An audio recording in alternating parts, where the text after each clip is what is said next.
Okay, I think everything's running. I swear I have to double check and triple check everything now to make sure my video is recording. Okay. So previously in the GodBreaking, the continent of Tandesh is vast and expansive. However, the ocean that she borders dwarfs her in comparison.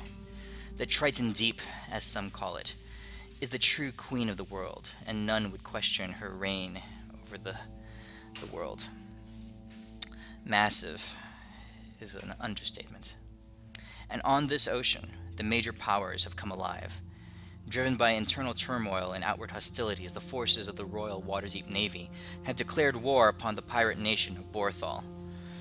The 3 admirals that command the navy are the stuff of legend, unquestioned in their power and in their authority aboard the seas. In contrast, the 7 pirate lords of Borthol are a diverse bunch, held together by the flimsiness of a pirate code, and, perhaps more importantly, by their individual need for survival. And this is where we find our adventurers, caught up in the middle of this conflict.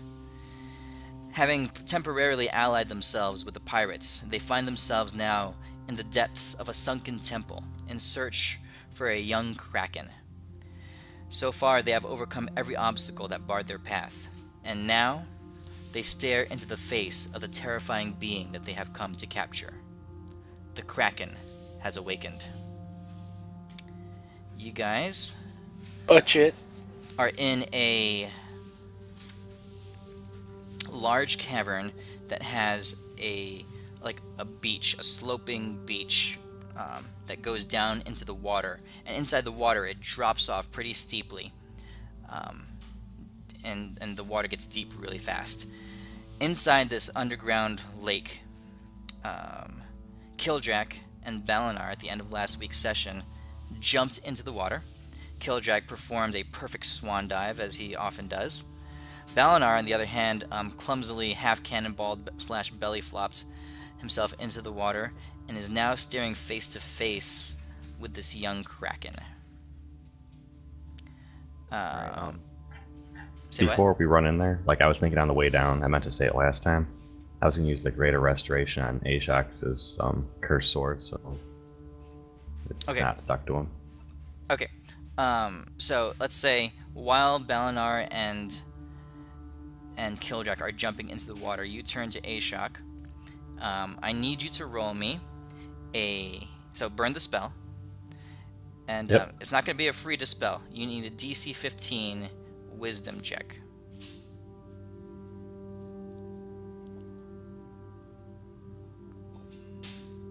You can guide yourself. It's not guidable, is it? You can guide yourself. All right. Hopes and dreams. Hopes and dreams. Oh yeah. Oh, you lucky bum. Okay, Ashok. The sword glows blazing hot, and you drop it from your hand and it clatters to the ground.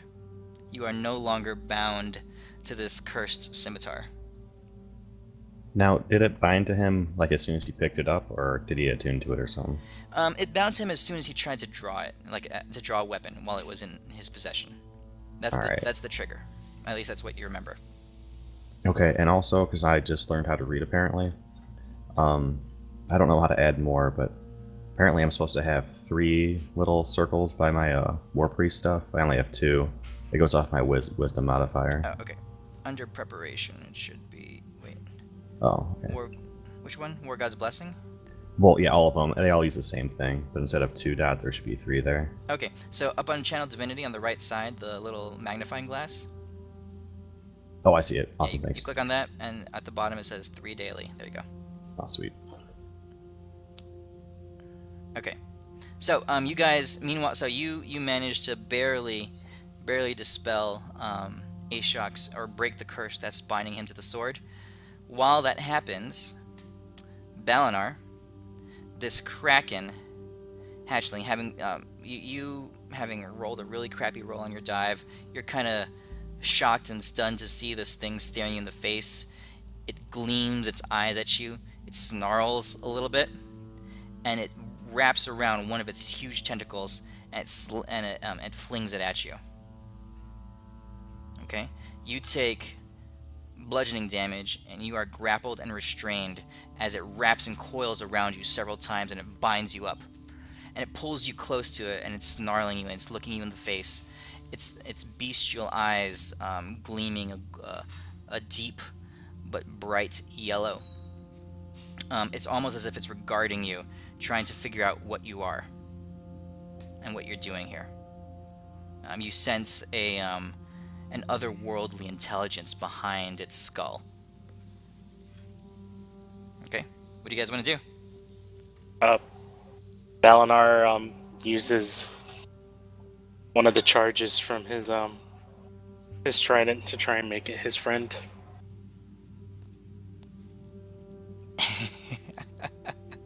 Okay, let's see how this thing reads. DC 12, think Charisma save. Nope, Wisdom save. Okay, so you're wrapped up right now. You can't really even, unless you had the trident in your hand when you dove in. I did. Okay. Or well, when I saw the good thing, I pulled out the trident. Okay, yeah, I'll let you do that. So you have the trident in your hand while you're currently completely wrapped up. Go ahead and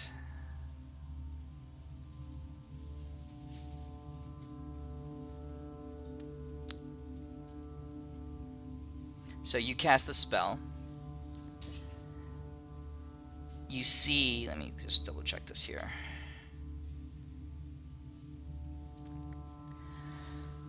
You see a glow of like light teal energy just flash at the tips of the trident, and you see the head shake just slightly, and then its mouth opens wide and the jaws expand. You see rows and rows of massive teeth behind there, and if a monster like this could snarl and chuckle, it would be doing that.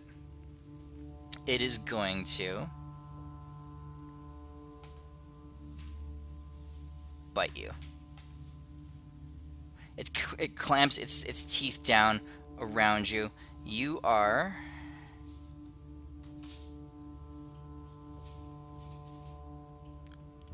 swallowed. It pulls it down, and it pulls you down into its maw, and you are no longer grappled, but you are currently inside its gullet.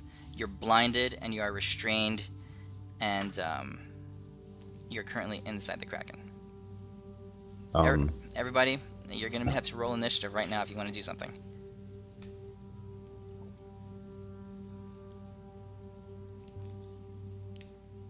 Balanar, you get the sense that this creature was far too powerful in its current condition for a simple Dominate Beast spell to take effect on it.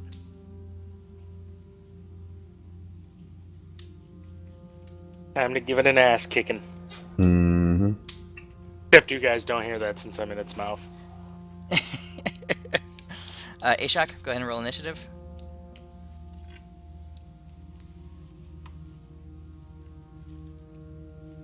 Is Ashok away? I think you probably stepped away for a second. Okay, I will roll for him.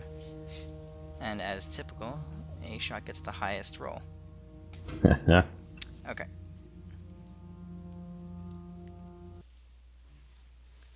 So, let me just pull up a map here.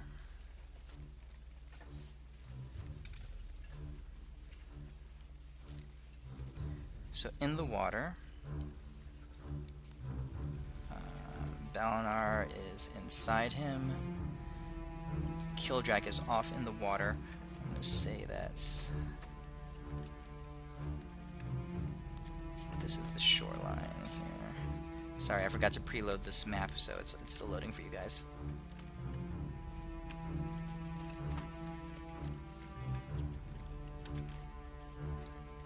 Hey, Ashok, are you back yet?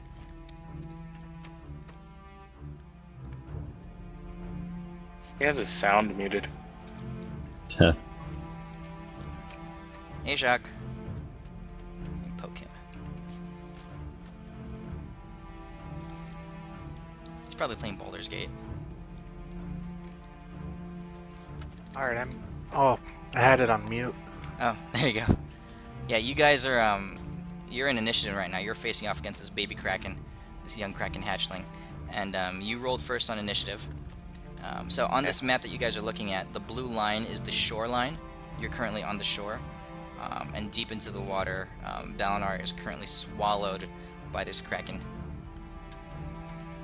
And Kildrak is off here on the side in the water. Ashok, it is your turn first. Okay. Know what I'm gonna do. What are you gonna do? Shoot it. Not wounded, is it? No. No, not yet. Eh.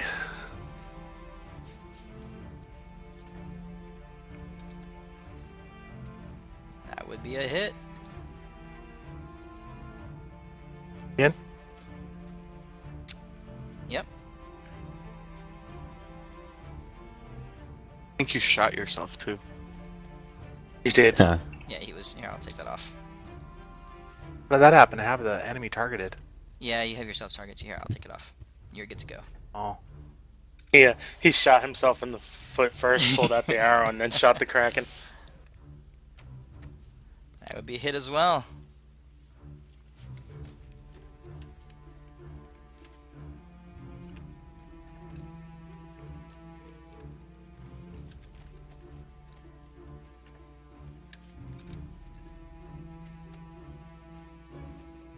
Okay. Alright.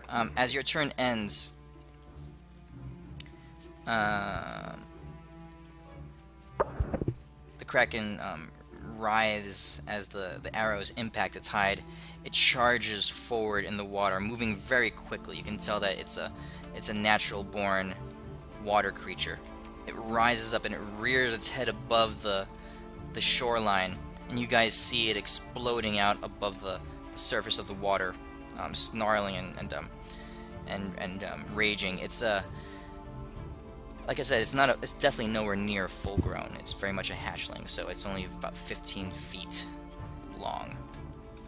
But here above the water, Ashok, it regards you with uncanny intelligence, and it lashes out with its tentacles. That would be a miss. It comes again for second hit. That one hits you. You are currently grappled and restrained, and with its third attack, it swings at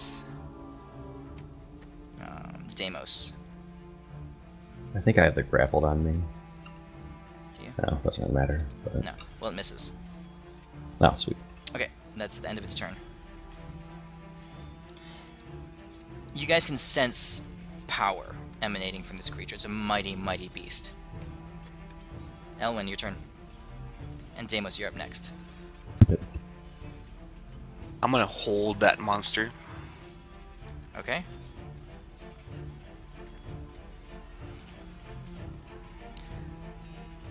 Holy Okay, so you crap. cast Hold Monster on it. And it... Rolled a 1. Okay. As you cast a spell, you summon your arcane strength, you ball it up inside of you, and you release it over in the Kraken's direction. As it impacts the Kraken, you can see the force of your arcane strength ripple around its body, outlining its body with like distortion as it tries to subdue it and wrap it up. The Kraken shrieks. It summons an inner strength, and then it relaxes as your spell falls off of it. The Kraken is immune to paralysis. Right, guys. Hashtag legendary resistance. Okay, let's see. Okay, its head's above the water, right? Yes. Alright, so I'm gonna spend couple sorcery points to quicken spell and try to attack it, see if it lets Balanar go or Ashok go. Okay. Balanar. That would be a hit. Nice hit. Damage firebolt. Oh, you rolled it twice. Oh, I'll take the second one off. The first one was a really good roll. yeah. Jeez. I double clicked it. Yeah, that's cool. The fire erupts from your hands. It impacts it. You can see it searing. It's thick like crustacean like hide, armor like hide. It definitely had an effect on it. It, however, does not release either Balanar or Ashok. Okay. Yeah, that's my turn. All right, go ahead and end your turn. As you do that, it uses one of its legendary actions. It lashes out at you. With another of its tentacles. That will hit you. Bludgeon you, and you are also wrapped up. Okay. Alright, so Deimos, how your turn. big is this guy? 15 feet tall. He is... Is that one I or think- two sizes bigger than me? I think 15 is large. So he would be a large creature. So I can wrestle a Kraken, right? Yeah, you can go ahead and grab him.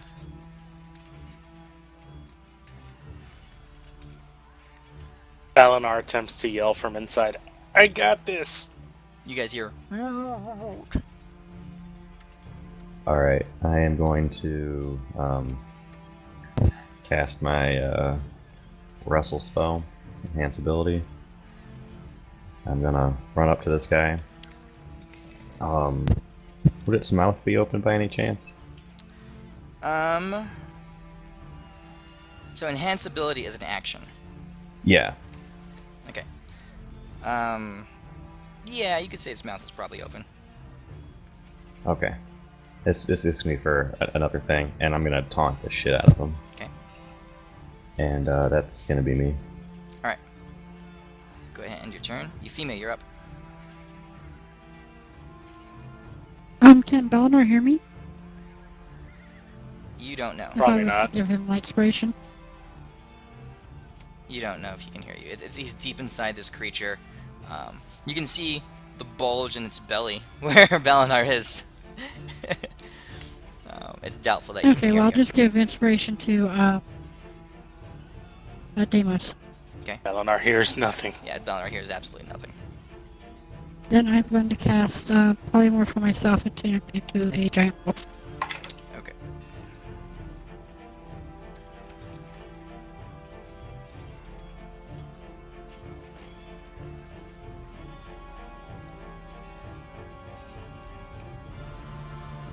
Alright, so here's your thing. Here is your character sheet. You are...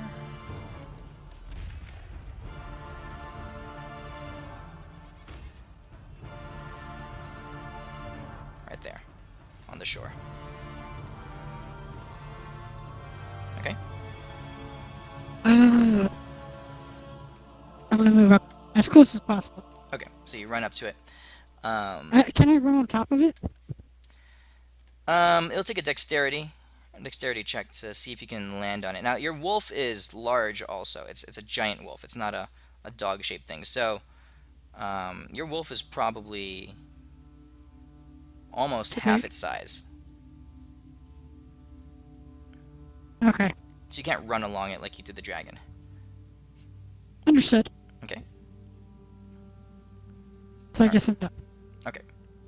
Alright, so, Balanar, as you're inside its belly, the acid and the contraction of its interior just crushes in on you. You can feel the burning of your skin as the digestive juices are really getting at you.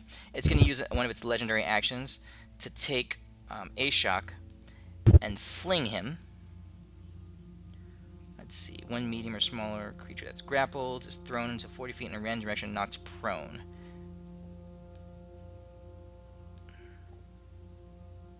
Okay, so he's gonna throw you, Ashok, in a random direction. He's gonna throw you. Oops, wrong dice. 2 o'clock. So you get flung out into the water. You land over there. Okay, that's his random action, his legendary action. So Balanar, you're up.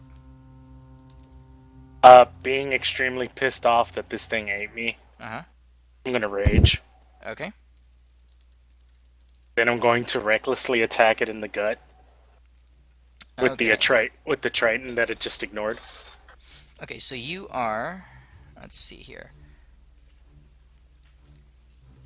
You're blinded and restrained. So if you're restrained, all your attacks are with disadvantage. Actually, reckless attack grants me advantage, so Correct. that cancels out. That's right. So you have normal attacks. Yep. All right.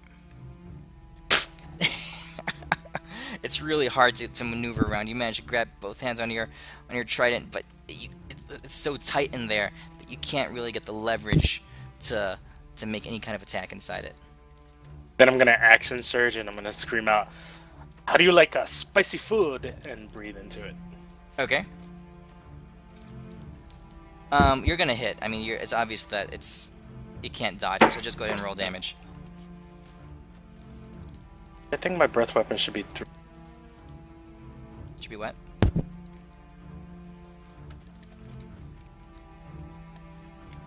I didn't hear.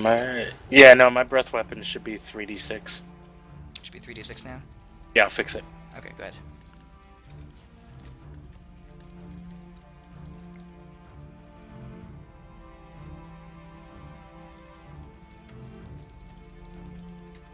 Okay, so that's not halved because it doesn't succeed, because there's no way it succeeds from a dexterity save when you're breathing inside it. Okay. Now, it does 12 damage of fire inside it. You can feel the Kraken shudder. I'll make him... let's see.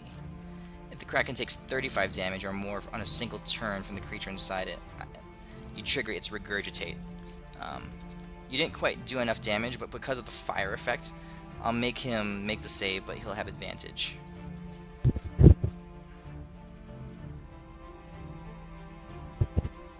Alright, let's see what we get. Okay. Your your fire breath goes up its esophagus basically, and it burns it from the interior, and the pain of the heat triggers some kind of convulsion or reaction, and it basically vomits you up onto the water, right? You know what? You slam into Deimos. You spew into Deimos, covered in stomach acid and bile and all that stuff. You are... Okay, you are knocked prone. You're no longer grappled and restrained, obviously. I should no longer be taking that acid damage. Yeah, I'll take that off.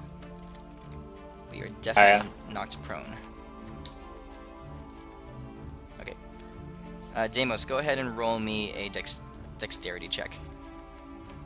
Or save. Dexterity save. Alright, you are not knocked prone. You managed to sidestep Balanar. You only get a little bit of, like, guts and vomit on you, but you're, for the most part, still sparkly clean. Okay. I think that's your turn.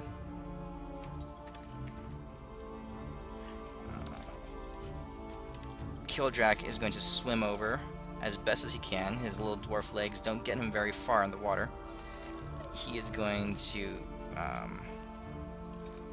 pull out a wand of lightning bolt.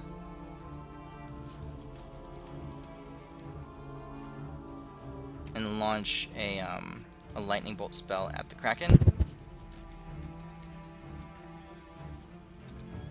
You guys see a flash of energy, a huge explosion of lightning energy, because in the water it doesn't go in a straight line, it acts more like a fireball. He aims it off to the side back here. It explodes, it engulfs the Kraken in it, and the Kraken remains there unfazed as Kildrak realizes that the Kraken is immune to lightning damage. Okay, at the end of his turn, the Kraken is going to lash out at, let's see here. He'll take a swing at Deimos. Oh, Should be Deimos. a disadvantage if it helps. Oh, that's right. You have Bardic Inspiration. Yeah, I know. AC and everything. Oh, he misses you. Ah, Okay. I want Ashok, to save your it turn. this long second half. You should set up an effect for that, so it's like grant disadvantage. Yeah, I'll do that. Here, So just figure Take out it how. off. Then take it off every time you take damage. I'll see if I can program that in for you. Go ahead, Ashok, your turn. I can swim at half distance as movement speed, right? Correct. Just consider it difficult terrain. Right. But I can't shoot while swimming, can I? That would be weird. I think you have disadvantage with the bow. You're not underwater. You're in the water. I'll say you can shoot normal. You can like tread water a little bit above and Do I get disadvantage? roll me a athletics check. It just said you're pulling a Legolas. Yeah. Okay. I'm a Legolas. Yep. You're able to Yeah, oh tread yeah. water and shoot your bow. You tread water with your legs and you just pop yourself up enough and you pull your bow above the water and shoot. You can sidearm it. That's a miss. Wait, why do you have disadvantage? Because he's grappled and restrained. Let me remove that. Those I are didn't both see misses what the- anyway. There was a 5 and a 3, so they both miss, but go ahead and roll again for your second attack.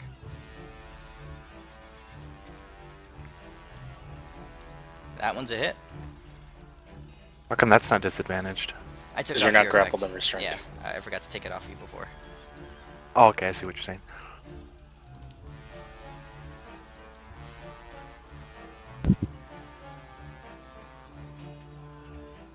Your arrow darts through the air and hits it in its back. Its heavily armored back. You can see it wince in pain. For its final legendary action, it is going to take a tentacle swing at Kildrak. Because screw dwarves. 23. Let me just double check Kildrak's AC here.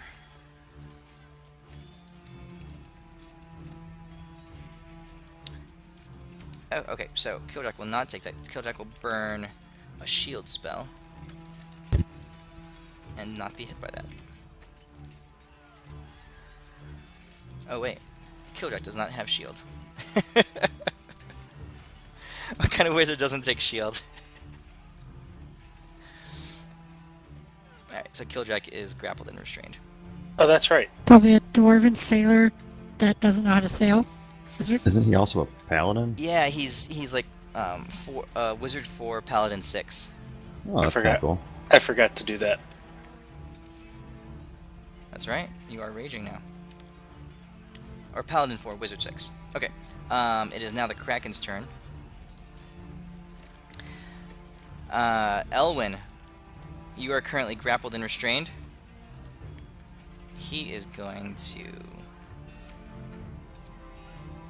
pull you in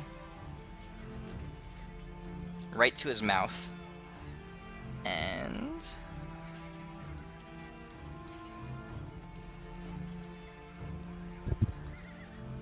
consume you. Jesus. You are eaten. You are inside the Kraken belly. Balanar feels sorry for Elwin having been in there. Okay. I apologize for any singed stomach you may see. It's about to get singed even more.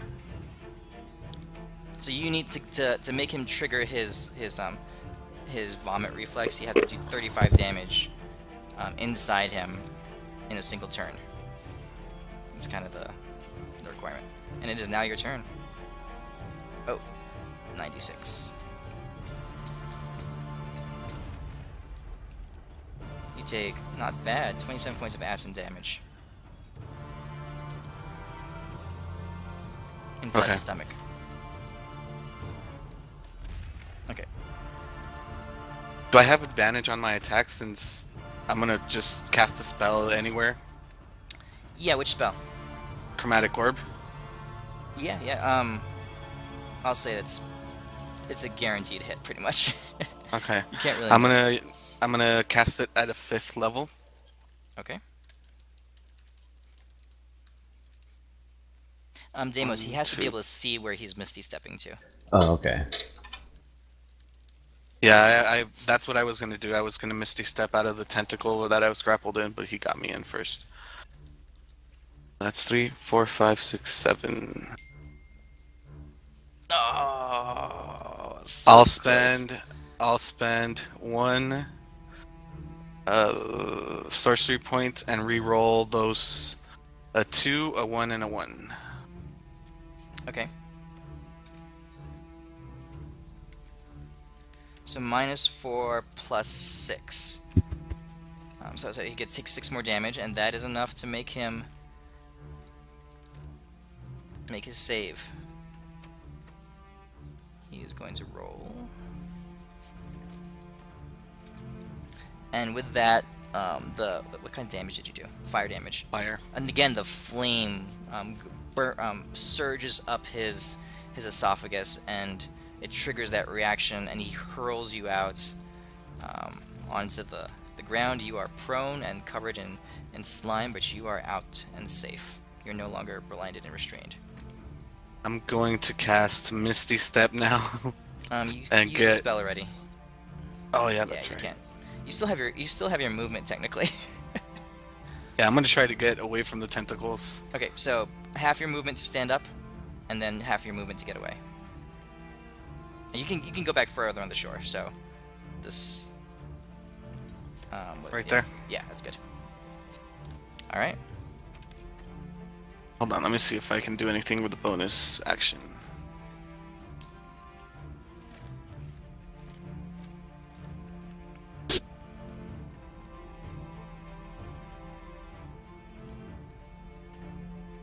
No, that's it. That's my turn. Okay.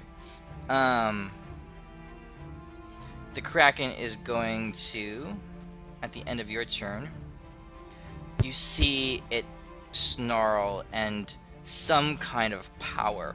You don't recognize it as an arcane type of power or a divine type of power. Some kind of innate bestial elemental power wells up within it, and the water around it rises up and surges forward.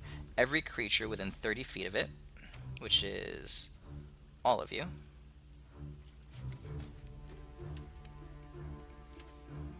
one second here, have to make a dexterity saving throw. So Kildrak, Elwin, and the wolf fail. And you're all pushed back away from it as the water surges out and pulls you away. Pretty far. It washes you away like a full... let's see, Elwin, Kildrak, and... So Elwin, you're like way back here. Kildrak is still grappled by it, but Euphemia, you got pushed. You're about 35 feet away from the Kraken right now. Deimos, your turn. Alright, so would its mouth still be open from spitting Elwin out? On an even, yes. On an odd, no. Yes, it's open. Sweet. Alright, I'm going to use my attack action as I have this potion of diminish in my hand. I'm going to shove that shit straight down in its throat.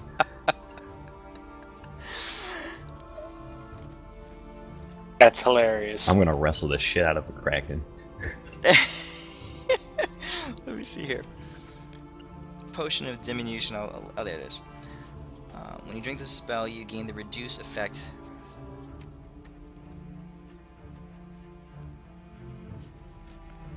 The enlarge reduce spell.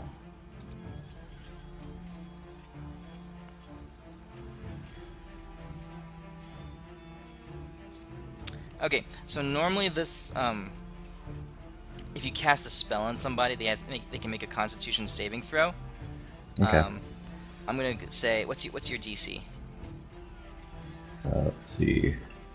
It goes off your wisdom, right? I'm Yeah. guessing. 8. So wisdom plus proficiency plus 8, so 15. All right. So Constitution saving throw. I'm gonna say it has disadvantage on this, just because what you're doing is awesome.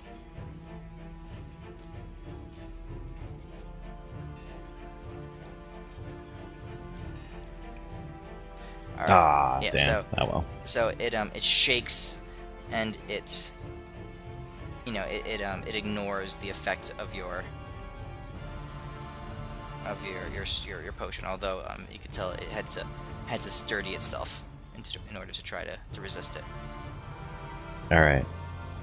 Well, in that case, can I use my movement and my other like grapple thing to just get around the back of its neck and start trying to grapple it?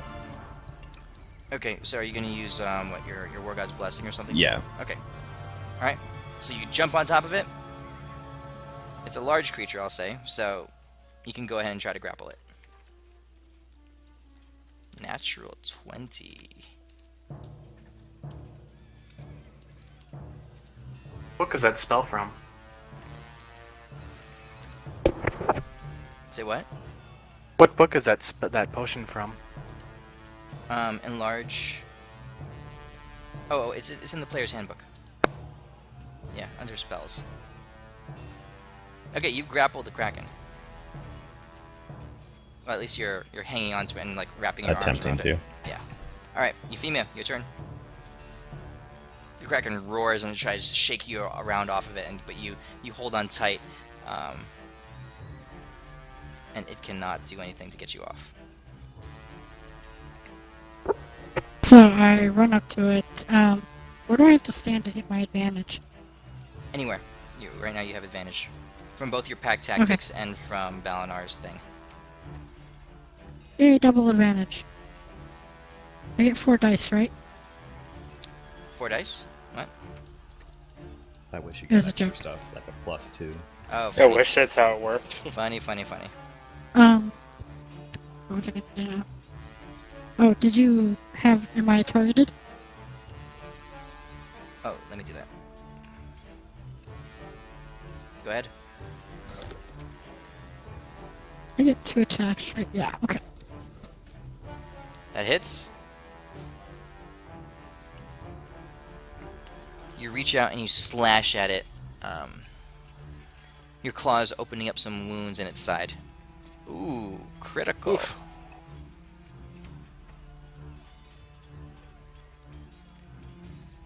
Yep. The elemental nature of this beast resists part of your damage, but you can see that the wounds are still opened up.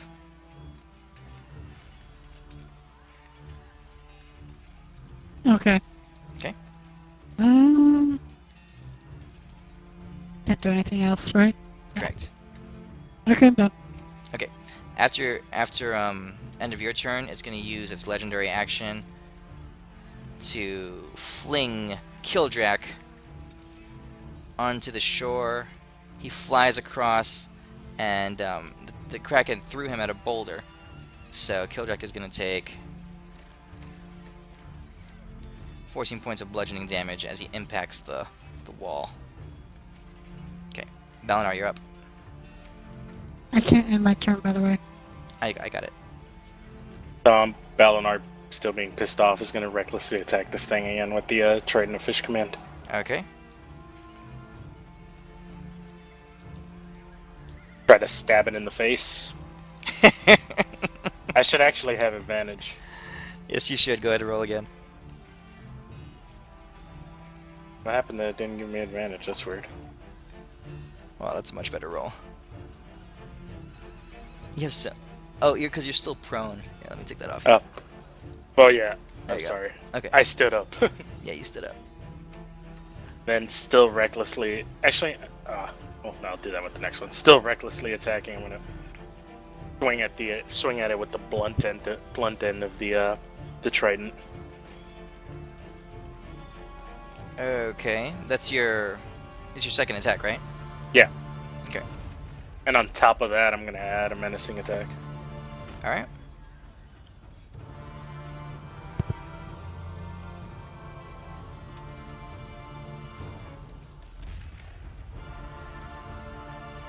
You bust it twice.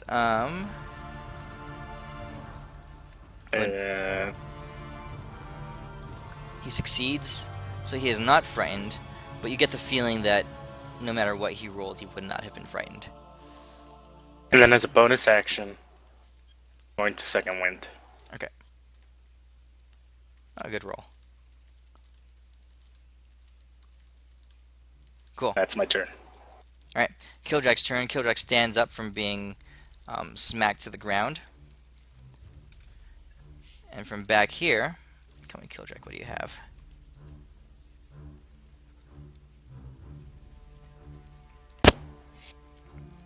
He is going to cast Witch Bolt on the Kraken.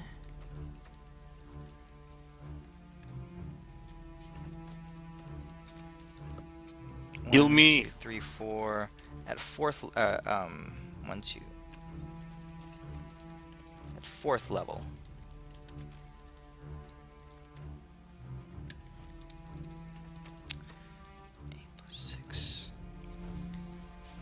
Now your thing only gives advantage to melee attacks. Melee right? attacks, yeah. All right. I'll say that hits because I didn't see which roll was first. Oh crap. Never mind. Witch Bolt is lightning damage. He does not cast Witch Bolt. He is gonna run up to the Kraken, and he's gonna pull out his Warhammer, and with that hit. He's gonna cast, let's see here, Divine Smite at really high level. There we go.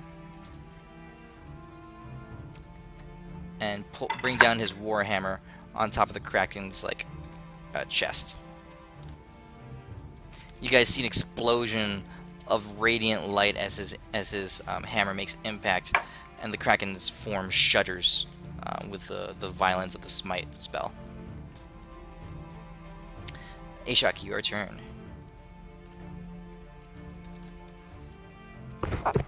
Alright. I'm gonna swim 5, 10, 15.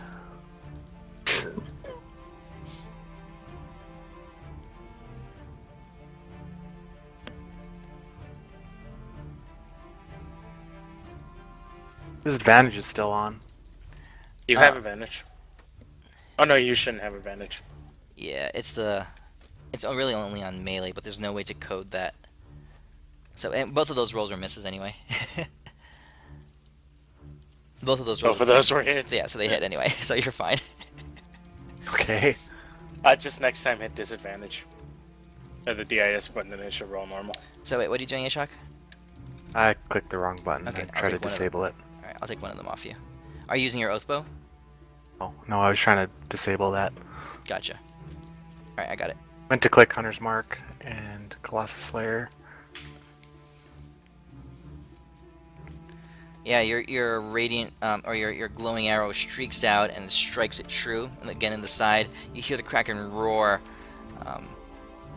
as Deimos is dangling from its back, and it's got your friends standing in front of it. You guys feel a hideous, a strong presence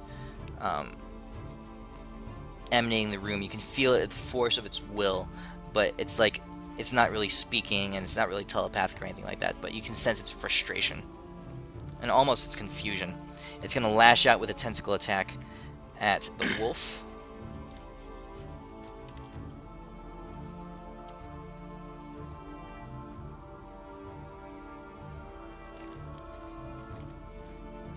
Hitting your wolf and restraining it and grappling it.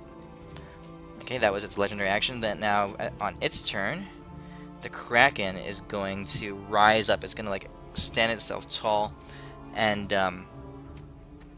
it's going. You can feel that elemental, that primordial, magical energy just flowing off of it again, as it begins to glow with bright bluish white energy, and you can see the crackle of electricity's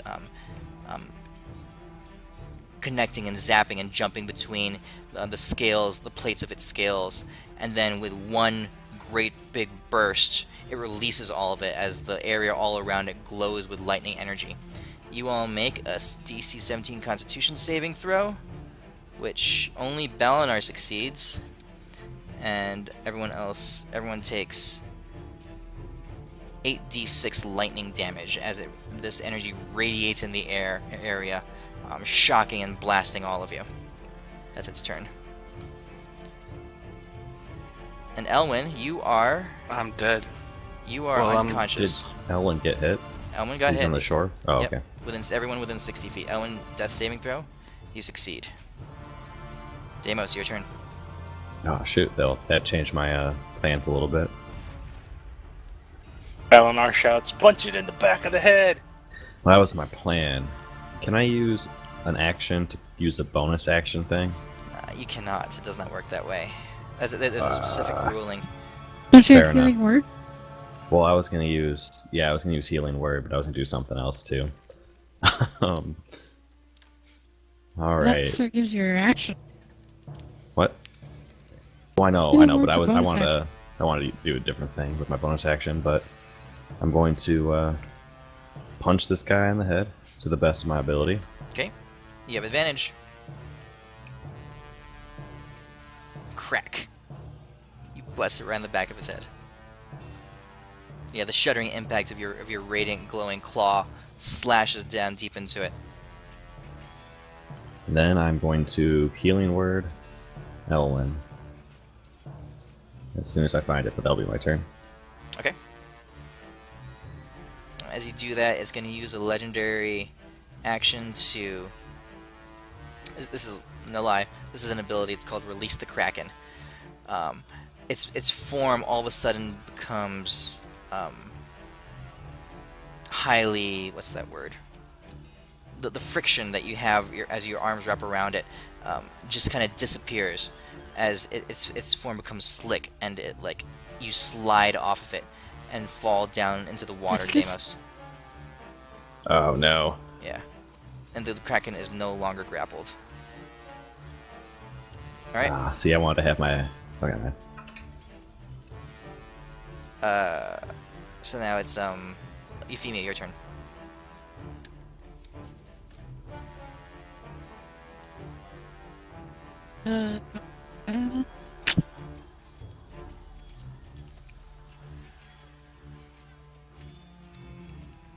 Yeah, just gonna attack it again. Why didn't I Yeah. have advantage? You should. Let me see what's going on here. Oh, because you're grappled. You're wrapped up by its tentacle right now. So it cancels out your advantage from pack tactics.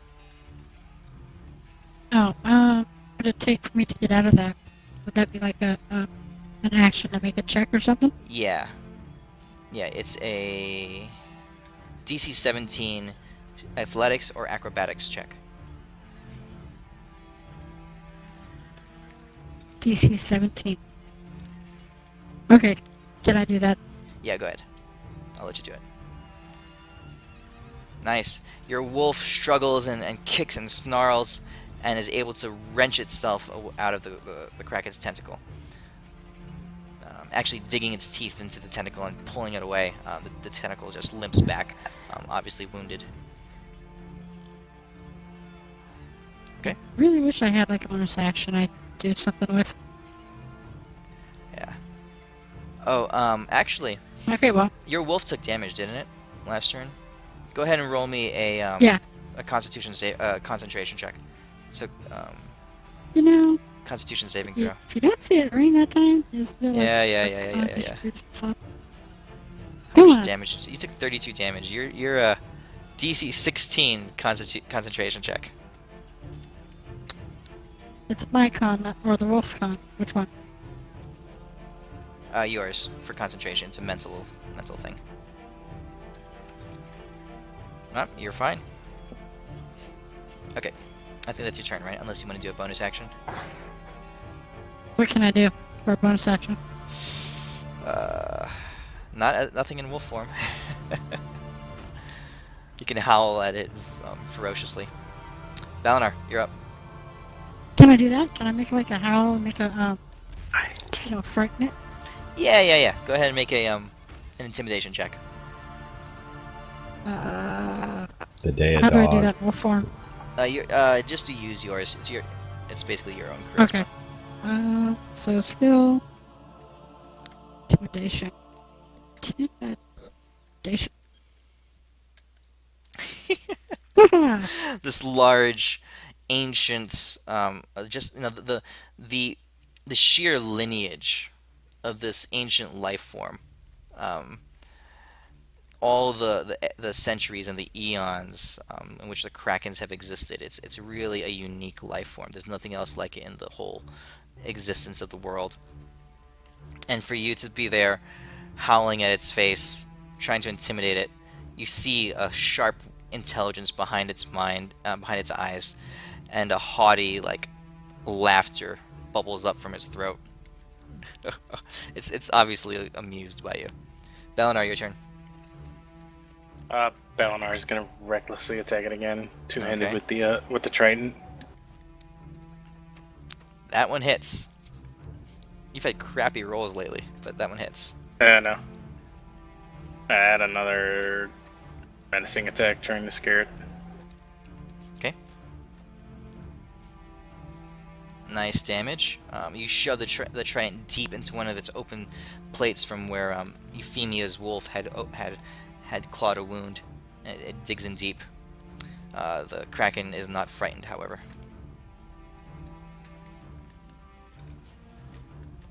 And I'm gonna attack it one more time.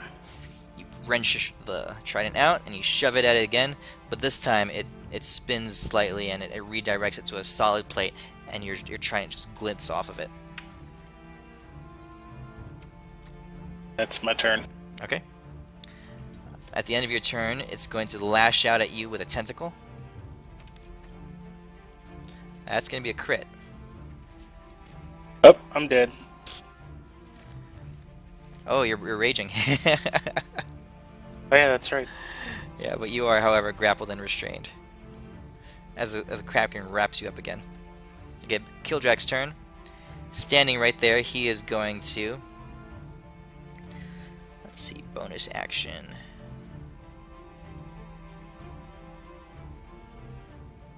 Bummer, Bless is not a bonus action. Oh, he's going to cast Hunter's Mark. Oh, he's got Hunter's Mark. Holy cow.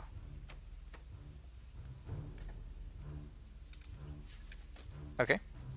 He swings at the Kraken with his Warhammer. Praying for hit. That's a hit.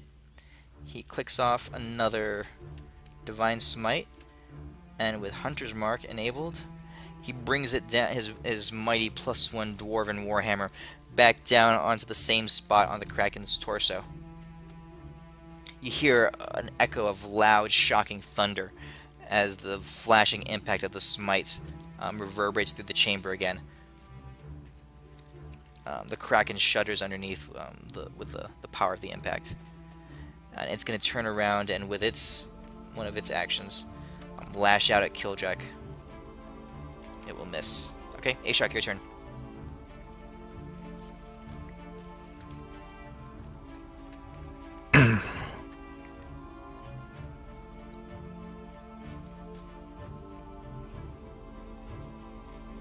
Oh wait, it's too close.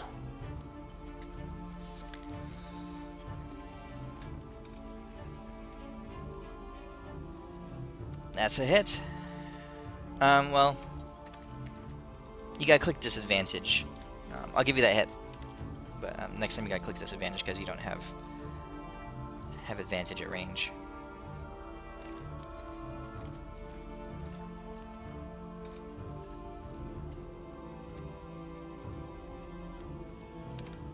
From this angle, you plunge another arrow. This one strikes true. You can tell it's you're beginning to pepper it with these arrows, and it's starting to shake and falter a little bit underneath the pain of so much damage. He is going to see if he recharges his lightning attack. He does. However, instead of using that, he is instead going to try to he turns to Balanar, and Balanar, if the Kraken could talk, you would hear coming from it the sound of like, "Get in my belly." Get in my belly. But it can't. So instead it just bites you. As you're swallowed inside by the Kraken, you're again blinded, restrained. That's its turn. Elwin, you're up. Alright, I get up, feeling pissed, just about seeing the light at the end of the tunnel. 4, 5, 6, 7. I'm gonna empty this thing at it. Okay. So, are you using all the charges? I am. Okay, so that's a 9d4. 9 darts. 9d4 plus 9. 9.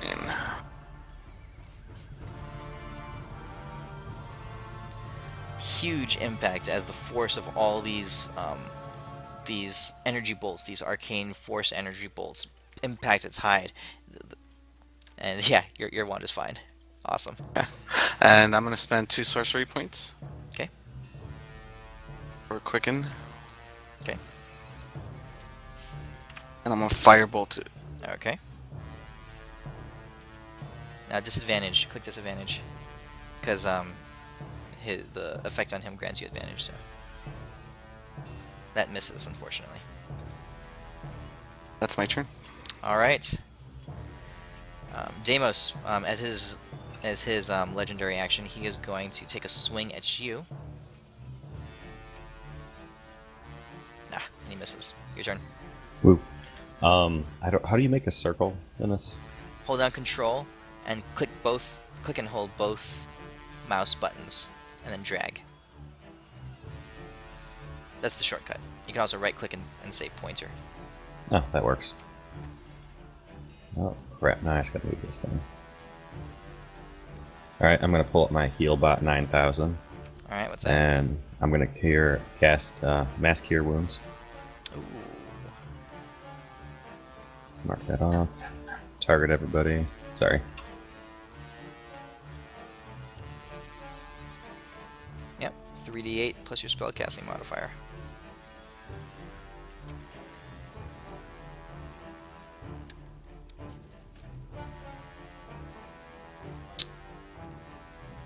So what do you do? How does your spell?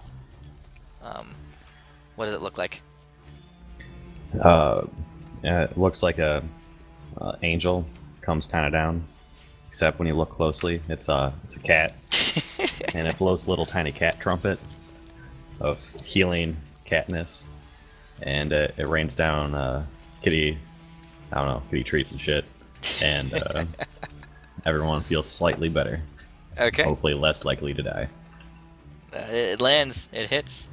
All right, and then as my bonus action, I am going to cast, Spiritual Weapon. Okay. As level 4. That's another spell. You can't double spells. Oh, you're right. Yeah. I'm silly. Unfortunately. Cool. Then I'm gonna kind of yell more menacing things at him, and that's gonna be me. Okay. Alrighty. Euphemia, it is your turn.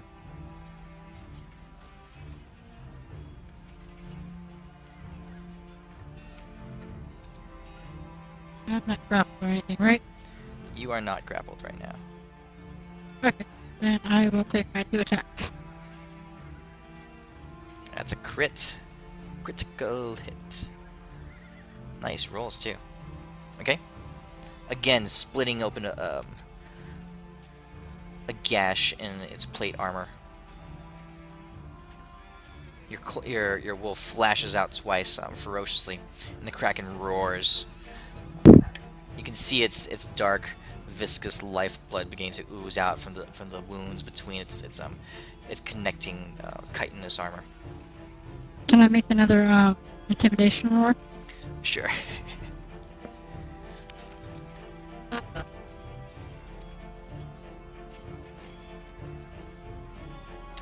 The Kraken is completely unimpressed by your Yeah. intimidation, and As his reaction, he is going to turn to you and lash out with his tentacles. And misses you. Okay. Balanar, you're up. From inside the belly of the beast, I'm going to Oh, hold on. kind of.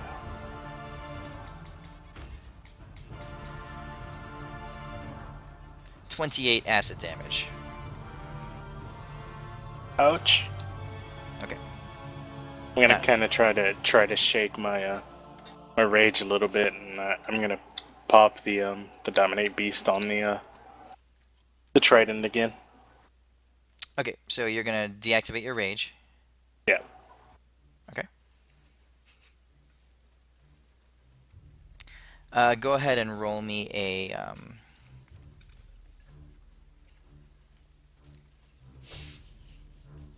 okay,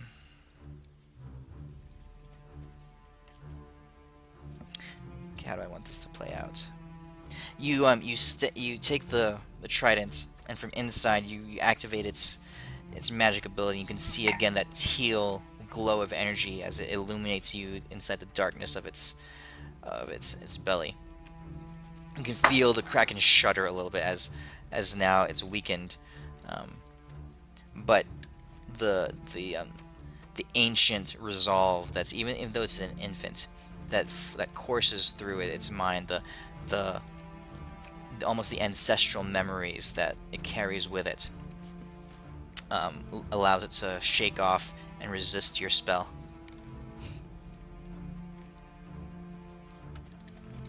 You get the feeling that something else would need to be present to break the Kraken's will. I throw a chimichanga into the belly acid as a bonus action. The Kraken gains 2 hit points. There.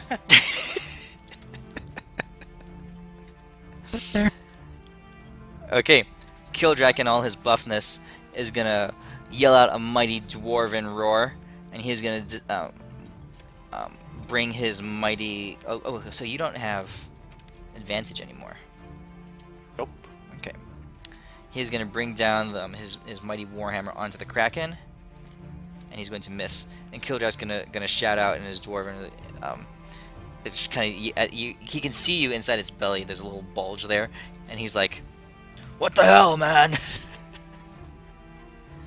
And that's the end of his turn. Ashok, you're up. What's this, the blue line you said was a wall? That's the shoreline. Alright, you jump up onto the shore.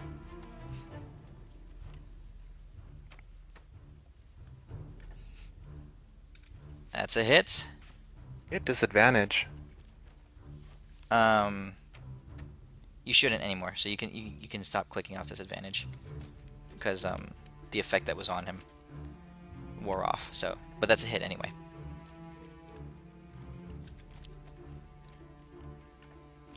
Let's hope you kill it. Okay. Your arrow strikes true.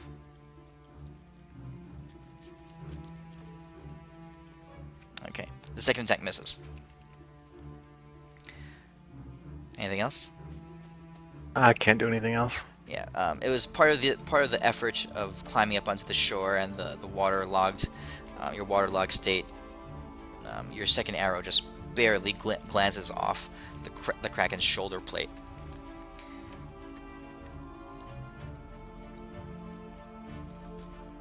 The Kraken stands up again. Now you can see the blood heavily pouring off of its body. In a proud, almost majestic gesture, you see it rise up to its full height. The haughtiness, the nobility of this majestic creature evident in its eyes.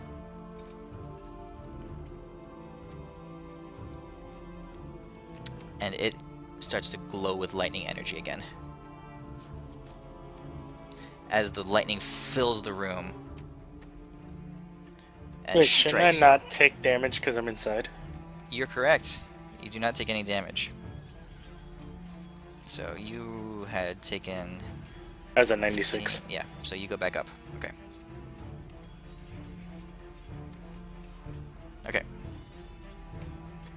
Lightning surges through the room. It bounces off the surface of the water. It reverberates and it reflects off of the stone walls. And for a little while, he's like one of those Tesla coils, zapping lightning all around. The few of you, the several of you who are within its range, shudder and spasm as the lightning energy flows through your bodies. And as that happens, Kildrak collapses to the ground unconscious.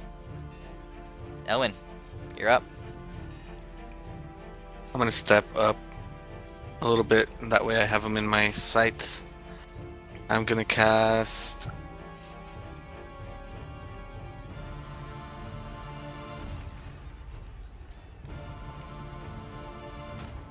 It succeeds, so it takes half of this. Alright, describe what happens, man. As I raise my wand, all bloodied and electrocuted, dripping with water, I just grab my wand as this negative energy, this ray of green negative energy. I just shoot it off at the Kraken and it hits him in the side of the face, and he collapses. The Kraken teeters a little bit as the energy of Elwin's blight spell impacts it. It's able to dodge it halfway, but still enough of it seeped in. You can see the blackness of the necrotic energy start to seep through. Its complexion changes, where before it was ruddy and red and vibrant. It begins to become sallow and dark, and you can see the life dim in its eyes as it falls forward and it slams down onto the ground on the shore in front of you. So it is now half resting on the ground in front of you. Kildrak is sticking out from underneath it a little bit. Euphemia, you're able to, your wolf dexterity, you're able to dash out of the way at the last minute. The Kraken has fallen. Does it spit out Balanar? You have to use 10 feet of movement, but you are able to climb out of its mouth. Does it like... Is it dead? Right now, it's unconscious. It's going to be making some death saving throws. You guys have like seconds if you want to do anything. By pushing a greater healing down its gullet. Okay. I'm gonna do the mass healing words. As I jump on its back, cast a spiritual weapon and a lasso. You guys should really, tie it up before you Well, freaking yeah. feed it the potion. Well, I waited till Deimos tied it up before I fed it the Yeah. potion. Okay. I'm tying up with my spiritual weapon like a lasso. Okay. All So his tentacles, like the zip you ties. saw those chains? In the boat, I can't carry those around. okay. I have so some. you're not strong but- enough to do that? Well, I'm gonna cowboy this guy. We brought some chains with us. I have some, but I mean, if we have to do it in seconds, we're not gonna be able to tie chains around this guy in seconds. the big chains are back on the boat. You're able to, Deimos, you're able to get your spiritual weapon around it a little bit. The Kraken, with being healed by this potion, starts to shudder a little bit and begins to you see his tentacles start to move again. Its head rises up a little as he starts to shake off the grogginess of the blow, the necrotic damage that hit him. He starts to snarl a little bit. I Again, command him to sit. I point the trident at him and I go, "By Neptune's beard."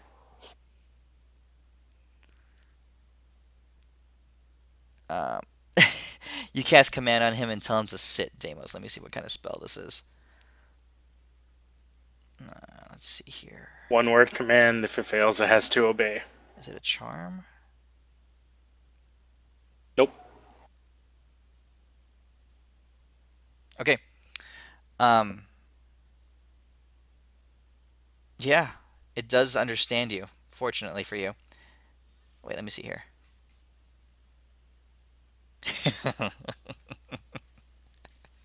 It doesn't understand you. It doesn't speak common. Damn it. What languages do you know, Deimos? I'm gonna be completely honest. I know common and then two ones I have never picked. You shout out, "Sit," and the Kraken glances at you curiously, and you can see the lack of understanding in its eyes. And it's intelligent enough to understand languages, but it does not understand common. And it starts to move again and to try to pick itself up. What do you guys want to do? Anything? Balanar is using the final charge on that. Wait. I'm gonna jump off of him, like yank his head down as much as I can with the chain around his neck, the lasso, and I'm gonna drink my potion of animal handling so I can at least assist in this. With And that I'll help- yell in. I'm pretty sure he speaks one of these: abyssal, draconic, elvish, or infernal. Okay. I'm gonna tell him to stop fighting. Roll me a persuasion check, Elwin.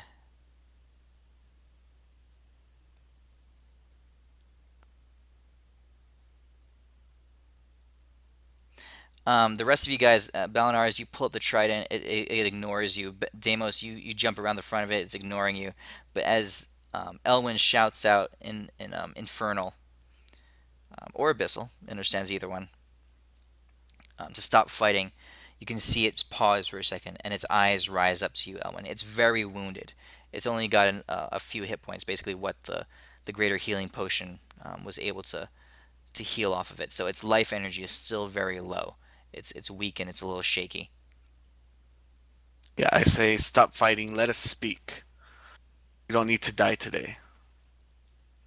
Its eyes look at you, and you can see a pride in its behind its eyes, but it's pausing right now.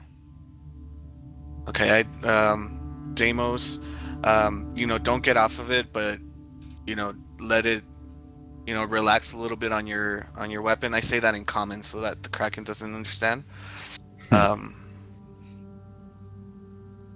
And it's your move. Will you speak or will you die? I tell the Kraken. The Kraken snarls, and a low guttural rumbling snarl, and just continues to look at you. You get the feeling that it can't speak. But it understands, Yes. apparently. Yes, it does understand. All right. I'm gonna walk up to the Kraken's head, where at least it can see me, and I'm gonna hold the captain up, and I'm gonna talk to the captain and be like, "Hey, Captain, can you tell this Kraken to be nice?" The cat pops. You hold it up to its face, and the cat is like squirming, trying to get out of your hands. It's trying to get away from you real quick. It's going. Captain Fluffy Paws is going to roll a 7 dexterity check to try to squirm away from you. She's not able to get out of your hands, but you can tell she's terrified. Guys, I have his attention. What do I tell him? You guys better act quick. He's All right, not I'm gonna gonna be- toss you a potion of animal friendship, just to see if it will help calm him down. Okay, I'll drink that shit. Let's see what this does. Lets you convince a beast that you mean it no harm. Choose a beast that you see within range. It must see and hear you. If the beast's intelligence is 4 or higher, the spell fails. Otherwise, the beast must see it on a wisdom saving throw or be charmed by you for the spell's duration. The dominate beast doesn't work on it. I'm gonna So- tell it. Look, we don't want to hurt you. We just came to talk. We need your help. Alright, Balanar, you were the 2 times that you cast it, you saw it fight off the effect. For some reason, it was having some kind of impact, but like I said, it's too strong. Its mind is too strong. Its will is too strong. It was able to shake off the effect. Something, there would have to be other factors involved for it to have more of an effect on it. Elwin, the potion has little effect on what you're doing here. Its intelligence is much higher than 4. And actually, you kind of sense that it's a very, very intelligent creature. It's young though. It's naive. It's It's still immature. So, with the mind of a smaller being, it doesn't quite have the full sense of pride and the full sense of its power yet. So, it's regarding you. It's listening to you for the time being, but it also has very bestial instincts. So you don't know if you'll be able to keep its attention for long.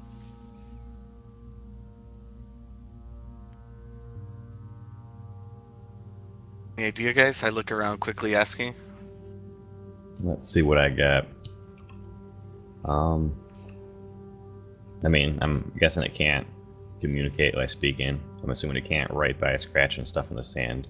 What about if, like, I try to connect with it telepathically? Maybe it can't speak, but it can talk like the aboleth? Do you have an ability that can do that? I'm a badass sorcerer. Let's see. Do any of you have any abilities that can? I have Dominate Beast if it lets me. Lets me communicate with it telepathically.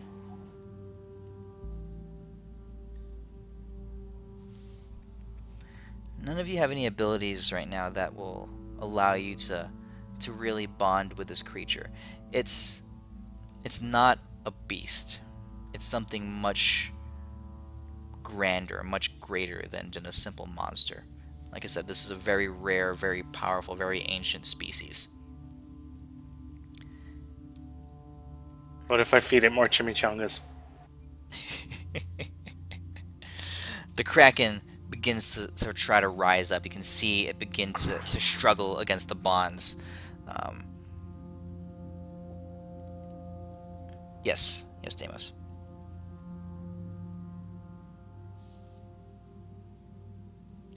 That was actually pretty close. Darn, it was my 1 in 10 chance. Unfortunately, it does not work. All right, the Kraken is starting to rise up. You haven't given it enough reason to listen to you. It begins to try to pull away from you. It's going Smack to it in try its to retreat. face. What are you guys going to do?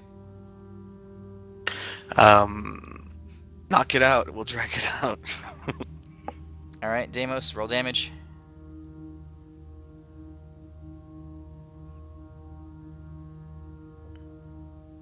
Okay, non-lethal. Yeah, definitely non-lethal. All right. As a Kraken rises up and begins to pull away, Deimos and Euphemia, both of you at the same time, come slashing down on it, striking it in the head, and it again sags down. But this time, it's not dying; it is stabilized. It is unconscious. All right, when that happens, I'm gonna take a look. I'm gonna see what I can see, like in the water part. What's around us that we can use? Roll perception. Balanar is going to assist him with that. Roll perception with advantage. I'm not very perceptive. Yeah. Yeah, you're looking around. What your eye is caught on the large Kraken egg that's up on some kind of intricate, carved, sculpted pedestal that was holding the egg for an untold amount of time, hundreds of years at least. So it's from an ancient culture. You don't recognize some of the runes that are on it. I ask everybody to help me pretty much drag this guy ashore and pin it down as best as we can, or at least tie it up. Okay, it doesn't take much. You guys are strong and it's unconscious, so you guys pull it up onto the shore, and you start wrapping it up in some of the chains that you had. They're small chains. They won't really hold it if it's woken up. You have the larger chains on your ship if you want to really bind it. Yeah, I got 6. Oh wait, can I even carry that? Apparently I can. I got 6 50-foot steel chains. Okay. Or iron, whatever they are. Yeah, you wrap it up pretty well. Alright. I'm going to start looking around really fast. I'm not going to get too far away from the Kraken, though. Okay. Percept that. Deimos, as you're wrapping the Kraken up, you're close to the shore, and you look down into the water, and you see down at the bottom of the water the glint, a shine of something metallic at the bottom of the I point that out to underground lake. everybody. About how far down is that? Where you are, the water, it gets deep pretty quickly, but then it slopes off and gets deeper. So you're talking about 40 feet down. Anyone want to go with me? Balanar will go. Two of I'll you dive grab- down. Let's see. Kildrak is going to make another dexterity check for a dive. Just because he can. Kildrak is going to try to dive down. He trips on the surface of the water, and he belly flops and takes 7 points of damage. Yeah, I'm gonna keep Dimension Door ready just in case we gotta get out of there pretty quick. Okay. You guys swim down to the bottom of the water. The effects of your last water breathing scroll are still carrying on, but you're getting close to the end of the time that its effectiveness is up. But you still have it for at least another half hour or so. You get to the bottom of the lake, and you see that the sediment has collected down here, but it's loose. It's fairly recent sediment. You know, it's collected in the last 50 or 75 years. When this place was occupied before, there was some kind of structure, some kind of set up architecture down here. You brush away the silt that's covering up this shiny object, and you find a series of small metal boxes that are there. They're arranged nicely and neatly, and you assume and you gather that it was some kind of offering, some kind of hoard that the cult that had lived here before had prepared as like a gesture of offering to the Kraken. So there's 5 boxes, all about the size of about maybe 2 feet wide and 1 foot deep. There's 5 of them. The Balanar can carry 2. Okay. You scoop up 2 of them, and you start swimming to the surface. They're pretty heavy, but with your strength, you're able to make it up. After a couple of trips, Elwin, you grab one that seems a little bit lighter, and you make it up. After a couple of trips, it takes you guys about 15 minutes to go down, up and down, and bring all this stuff up. You guys bring the chests to shore, and you open them up, and this is what you find.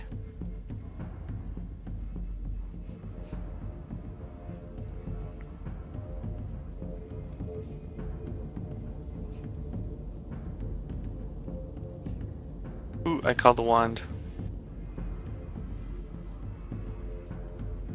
Balanar checks the brass bottle. Okay. It's a strangely shaped brass bottle.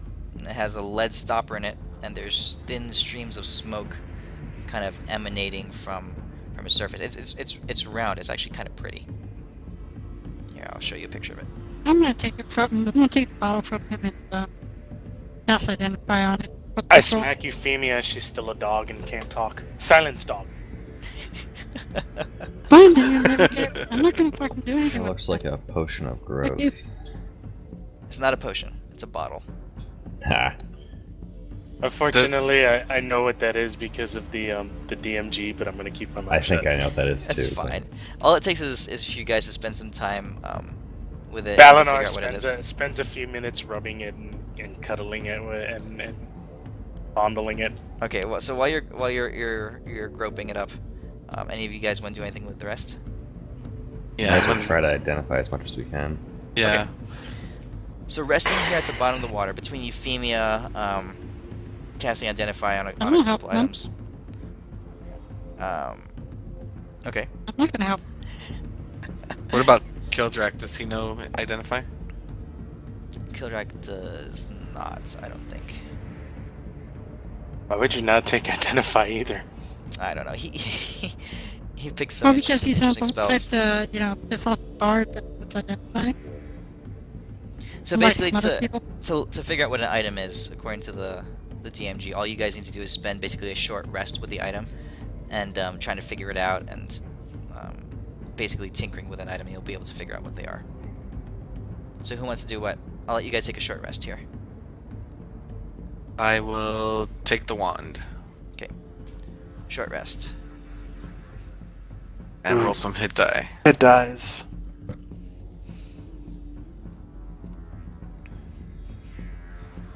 I guess I'm not a wolf anymore. Okay.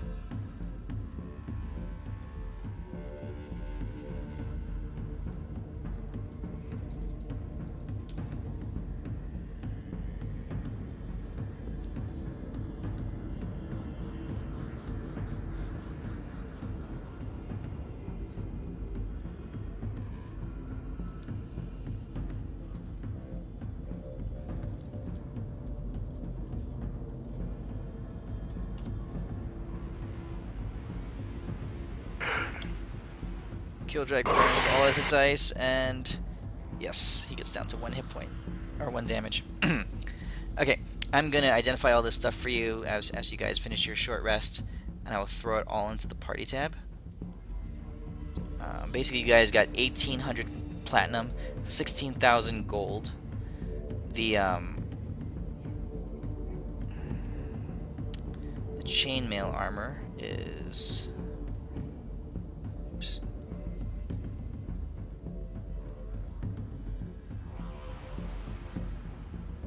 1 second, there we go.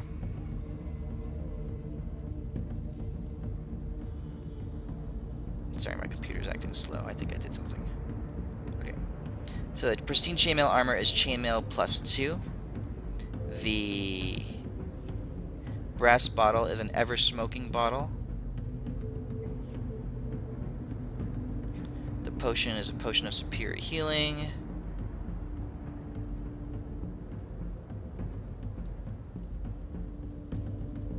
The totem is Qual's feather token. You doubled everything on here. Did I? The platinum, the gold, and gave us 2 of each stuff. Yeah, that was lag. Which I'm cool with. Why'd you tell him?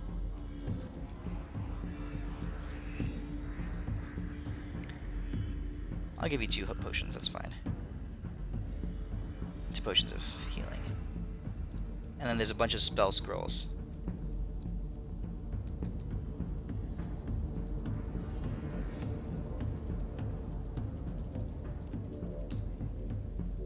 Chainmail's heavy, right?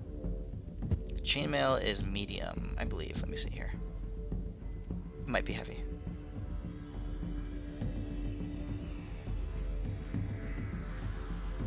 No, heavy armor.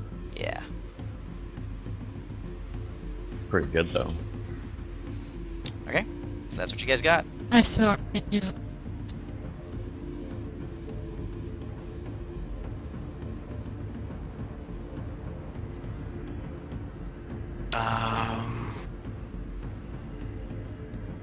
Wand of Wonder, huh? Oh, you don't want that. I'm gonna let the dwarf have it.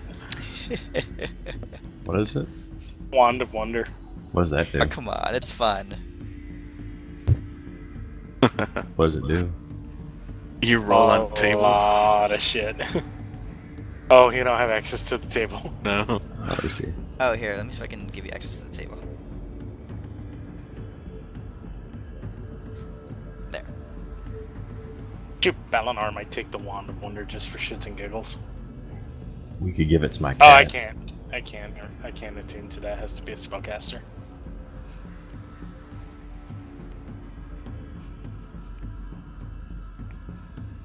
It's kind of a really funny item, but it's I don't understand what the practicality of it would be. Kinda cool. I think it's just like one of those random things which are fun to use. Yeah. Hey, look at that, I cast slow. A cloud of 600 oversized butterflies. That's pretty sweet. That's funny as crap. Okay. Now this feather token that you guys have, it is a feather token of anchor. Oh, that'd be good. Okay? Just so you know. Oh, it only does one of those things? Yeah.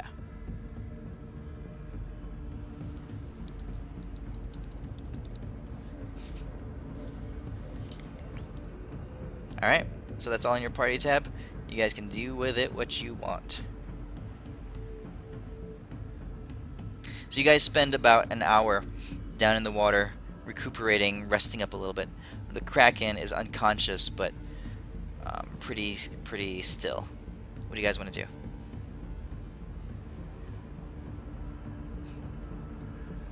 But you guys can't tame it like you thought you could. Now what are you guys gonna do with it? Alright, is there anything else around this, like the altar where the egg and stuff like that was, that we could find that would You maybe find be some. of any use? You find some carvings, some inscriptions, like kind of like glyphs of, and like murals, basically showing history of man's interaction with the Kraken. You can see a bunch of people bowing down to the Kraken. You can see the Kraken being fed like living sacrifices. On the other wall, you see pictures of the Kraken breathing like what looks like lightning down onto a city, and people running away from it. But really, that's about it. It's been a long time. This place has been vacant for a while. Alright, I asked Elwin if he can maybe possibly write a message in the sand or something like that for the Kraken, or tell him that we just want to be friends, and I mean, not friends, but we're here to honestly warn him about this mermaid lady, or just pretty much give him a warning, and that's why we really came down here. Now your mission was to bring the Kraken up to her. It is. Yeah. But friend Kraken's way cooler than a other Kraken thing. Yeah, I was gonna, because now since we have the Kraken here, now it's time to talk about what we're gonna do. I really don't want to give it to the pirates. And then I'm gonna put up a nice You think buffet this of would have been a better chimichangas. conversation to have, before, since there's no real reason to fight the Kraken then. Yeah, I set up a little buffet of chimichangas Okay, you guys are well fed. for the Kraken when he wakes up. Okay. So what are we gonna do? I shaped the chimichangas in the face of in the shape of a human. Oh wait, what's the animal they're feeding the Kraken and the mural? People. Okay, yep, good idea. Yep. Okay. So yeah, after that little plan, I'm gonna give this guy just a little tiny healing word, just to wake him back up.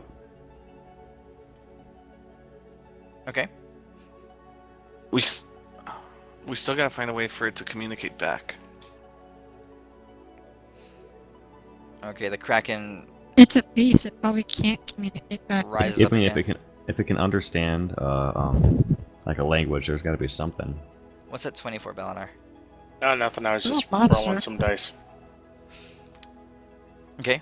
It starts And to this- come to. And then this time, I pet If you have Captain Fluffy communication Paws on with the head beast or animal, as that would best probably as I help. can. And I Alright, asked what the do- captain to help us. What do I'm I gonna tell stand it? next to Elwin. I'm just gonna tell him. That we should probably tell him that I'll we translate. were here to go capture you, to bring you to this mermaid lady. But we don't think that's a good idea since you're such a majestic beast and all that jazz. We're honestly here just to become friends and to warn you about this lady. And we got you some food. Nice little offering. I translate all that. Alright, Elwin, roll me persuasion with advantage.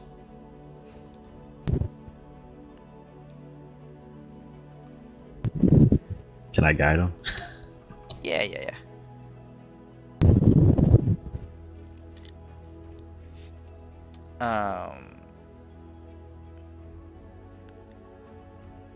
The Kraken, obviously, still having recovered from its injuries, looks at the man-shaped stack of chimichangas, and it lashes out. Its neck is actually longer than you thought it was, so it's able to reach out, and it just scarfs the whole thing in one huge chomp. And it just swallows the whole thing down. Then And now it has diarrhea. Constitution save. it's got a really good Constitution saving throw. You hear the rumbling in its stomach, but it's swallowed a bunch of really weird stuff before. You can tell that it's okay. And it just glares at you. And it looks at its chains. and it starts to try to shake and try to break itself out of them. Elwin, we just stuck these here for your safety, just so you hear us out. Translate that. Okay. Is Kraken. there any way you... Oh, I just asked, is there any way that you can communicate with us? Ah, good thinking. Because obviously you're an intelligent creature. We're just having trouble finding out a way to talk to you.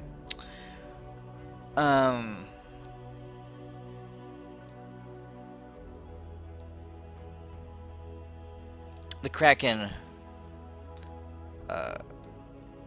casts its ability called Release the Kraken, and as it does so, the chains just fall off of it as its body becomes the friction around its body just like melts away, and the chains just fall off of it, and it spreads its tentacles out wide, but doesn't do anything. It moves across the ground slower, much slower than it does in the water, and it reaches the pedestal where the egg was. And it wraps it touches some of its tentacles to the base of the pedestal there, and you can see the circle of the base, a ring of light begin to glow around it. This was a place of worship, and the cultists who had built it had worked in some enchantments into this area to be able to hear from their god, basically.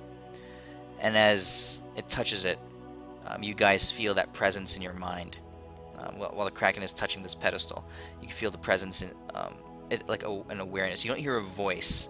You can just feel like your mind is linked with its, not directly, but in brief touches and wisps. You can detect a few thoughts from it.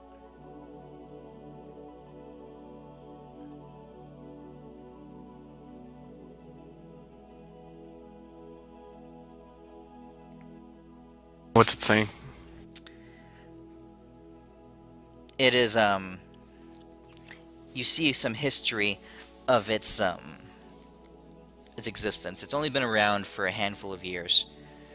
You can see pictures of it swimming in the ocean, feeding on large sea creatures. But then it flashes to, as it flashes through several different slides, it does encounter one image of Sassine, the mermaid, and a bunch of a large number of sea serpents charging the Kraken. She has a trident in tow, and her tail is raised up above her head, and it's the stinger that you remember seeing aboard the boat is bared at the tip of her tail, and she's charging at the Kraken. Then there's a flash of lightning, and then that image fades.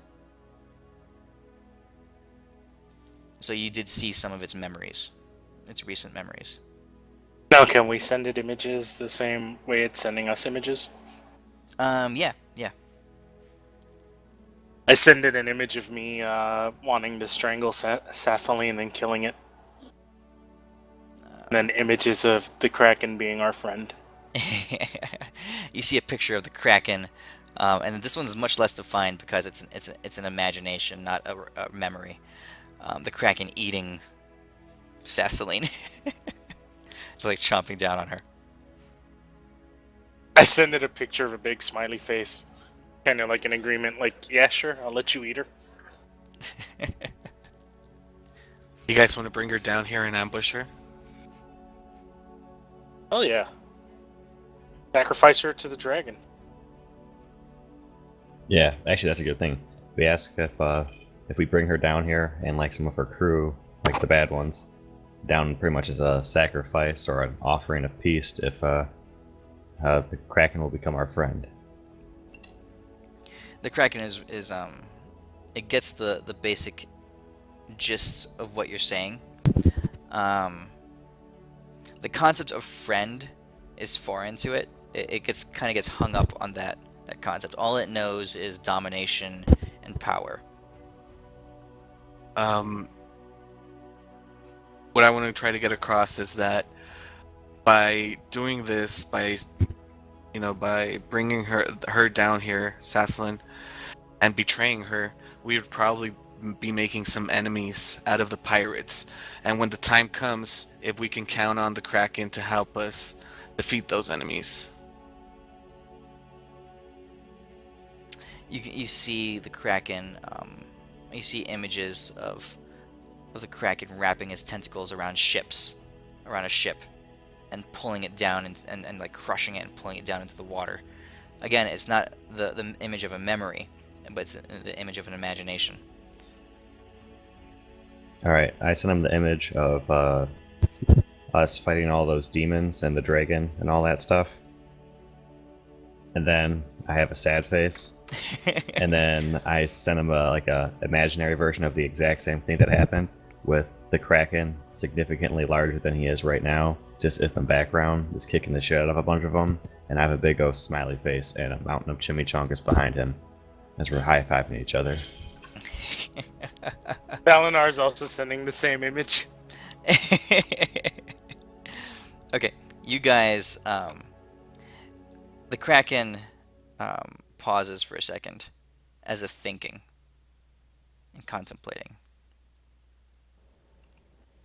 Yep. I even tell him we'll make him fancy clothes, like a pirate hat. He can be a new pirate lord. And as it does, one second.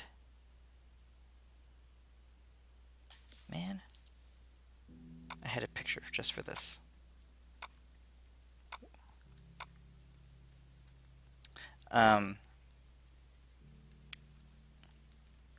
Shoot, it's like the perfect picture too. If I could find it.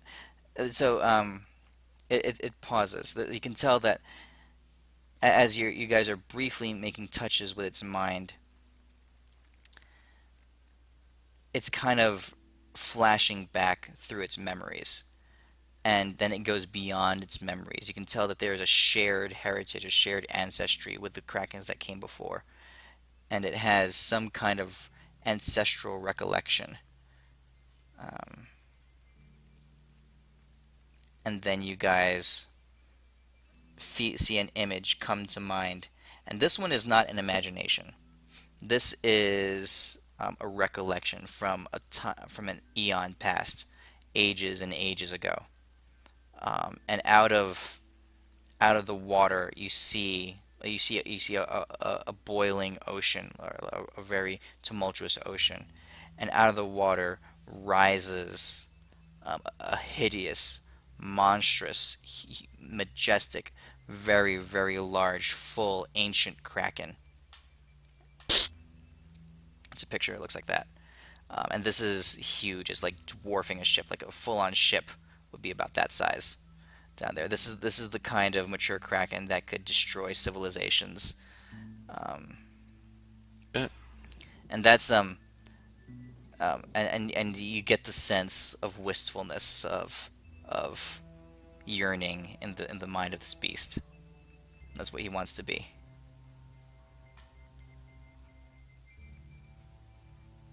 And you sense the glory and the pride of this majestic creature, and it resonates with the images that you were sending it, of the glory of conquest, the glory of defeated foes. I keep sending it images of us, defeating the pirates and sinking the boats, and except I'm imposing, instead of the pirate boats, I'm like kind of sitting on the adult Kraken's shoulder, and we're like sinking other boats, and Yeah. I'm wearing a crown. I'm assuming nobody else can see the images I'm sending it. Yeah, That's yeah, nice. yeah. Kildrak is sending pictures of like a dwarven brothel, and Ashok is sending pictures. What are you sending pictures of, Ashok? Oh man. I don't think the Kraken likes women with beards. I Okay. don't know. The Kraken seems to at least be okay with the concepts you're sending it. Kittens. Alright, I sent him a picture of that gigantic dragon and that guy who kicked the shit out of us, though. Like those two big guys. With all the gods in the background. and then I flash forward to all those guys bowing before him, and he has a sweet ass Kraken crown on his head, with all of us sitting on his shoulders with big thumbs ups. Now you see a huge smile, like that smile's a Kraken smile, but its mouth opens, its teeth are bared, and its eyes glow bright yellow.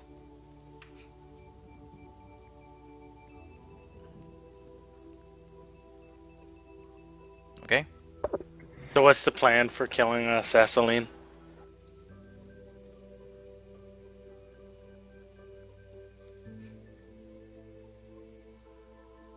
No, she's probably one of the only power lords that might help us. Yeah, we should really just bring her down here, I think. Yeah. We'll kind of send we're communicating through images still. I'll kind of send him an image of the Kraken laying down, pretending it be down, and have the chains wrapped around it, but not really wrapped, like just laying on it. And as soon as she walks in with her people, we all attack. That's a good plan. The Kraken shows you pictures of it not wrapped in chains. But it does show, it flashes forward, and this one being a memory now, of an exit at the back of the cave. Basically, it's the way it gets in and out of this cavern to go feed. And you, as you guys receive the image in your mind, you realize how it's under the water, but it's further back in the cavern, and it does lead out to a disguised cave exit that's on the other side of this cavern structure. Like the cave exits into more water. It exits the whole cave system that you're in. Like into the ocean? Yes. And can we come back through there? Yes. Alright, cool. So we can leave through there and bring her and her people back through that same cave. That's what you gather, yeah. Alright, I do suggest to this Yeah, how guy is that we... the picture need bigger. It was a happy birthday Kraken picture. Oh. So we should take a rest. Okay, So we're all ready. you guys took a long rest before you came into this cavern. So you're on the early part of a new day. Yeah. Well, I still have some spells. You guys good? Yeah, I'm good. Good. Okay. Alright. Is Mr. Kraken good? The Kraken is there. He's still wounded, but he's coiled up on the ground. You can tell he's pretty fine. Alright, we throw some more chimichangas. Yeah. So we can heal up. Okay. He chomps him down, and then he sloughs off and he drops into the water. He's much happier in the water. Okay. Do you have another one of the water breathing scrolls? Yeah. Yeah, let me cast that shit. Alright, I'll just take that out of my inventory. All right. So you guys exit the cave. You guys swim back to the rear end of this large cavern. It doesn't take you long to find that cave entrance now that you know what you're looking for. And you go through a tunnel. It's all underwater, submerged, and you're able to make your way through it pretty easily. It's large enough to house the Kraken. It wouldn't be able to stay here forever, but this is kind of like a safe place for a young Kraken to grow in and to mature a little bit, kind of like a nest is for its for baby birds. So eventually it'll outgrow this area, but for now it fits through this tunnel pretty easily. You guys travel for a while, you swim for a while, about 10-15 minutes, and then you exit this large mountain or underwater cave structure from the opposite side that you were on. So here's a quick image just so you guys understand what's going on. So this is the sea level, right? This cave structure is huge. At the bottom of the ocean is here, and it's like this large cavernous structure with lots of different cave openings and entrances and rock formations and stuff all around it. Sassaline's creeping blight was up on the surface right around here, right? And your boat was docked with it. Okay, you guys went down into the water and you entered right around there, right? And that's about 10,000 feet. You guys traveled all throughout the depths of this cavern, going up and around and under and stuff, and you guys are exiting right around here. All right. I carve a little bit of like just a mini tiny Torm symbol, like by the side of the cavern, just so if there's multiple ones, we kind of know which one to go in. Okay. All right, and you make your way up.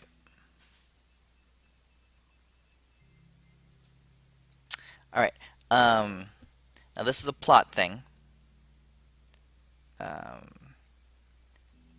Let's see. Elwin, roll me a d20.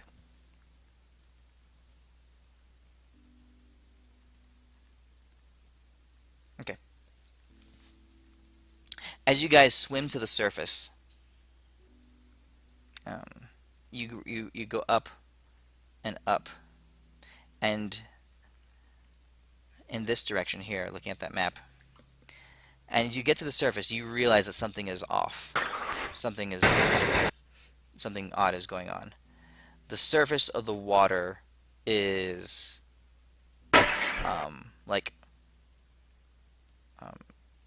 clouded over. It looks like it's whereas the sun should be shining through, it looks like it's shining through something, like there's something that's resting on the water. It's clear, but it does obscure the light some. As you get closer and closer, you realize that the surface of the ocean is covered in a thick sheet of ice.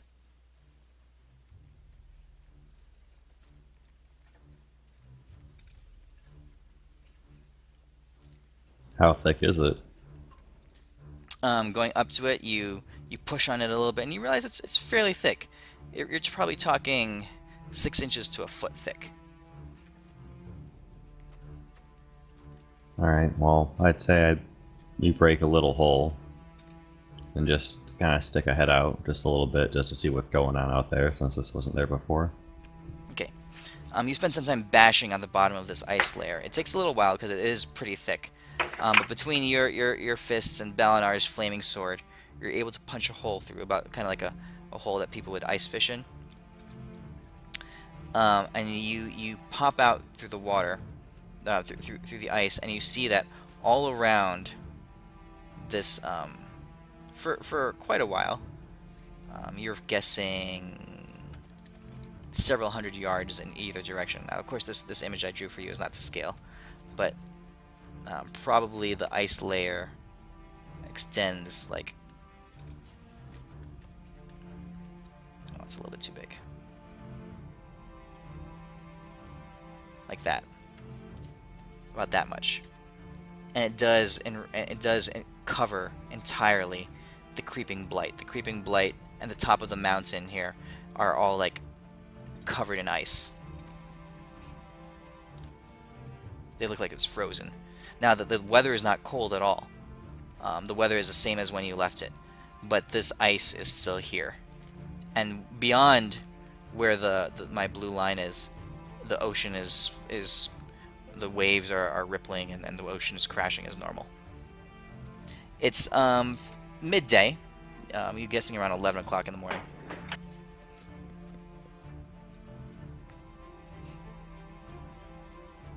When we stick our head up a little bit, we don't see any people or anything of note.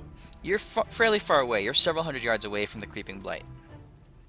All you can do is tell that it is indeed covered in ice as well.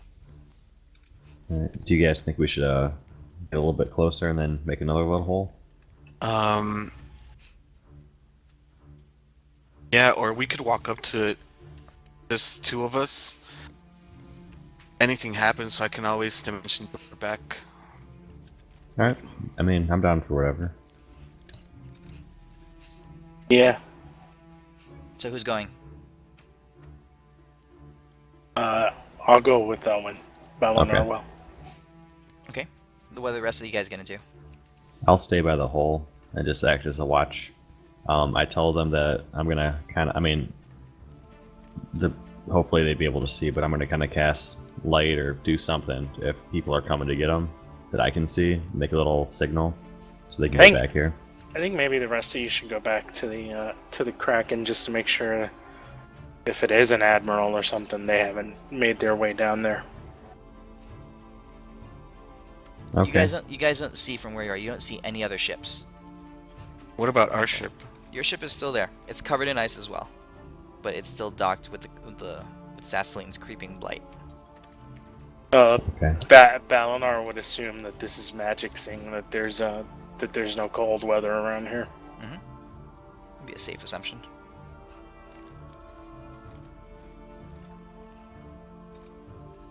Okay. So Ashok and Euphemia, you guys want to stay in the water with them, or do you want to go walk up? What do you want to do? I'll wait with Deimos. Yeah, I'll stay. Okay. Balanar and Elwin, you start walking in the direction. It's easy to walk on the ice. I mean, it's slippery, but you guys climbed a mountain covered in ice not too long ago, so you're accustomed to walking on this kind of surface. As you head over to the creeping blight, you do realize that the ice is pretty uniform all around you. It's like the ocean itself just froze over pretty quickly. The blight itself, the ice permeates through it and just is wrapping it as the whole thing is covered in a sheen of frozen water, of ice. Walking up, you see. Go ahead, both of you roll me perception checks. I'll help you because I suck at it, so you can roll with advantage.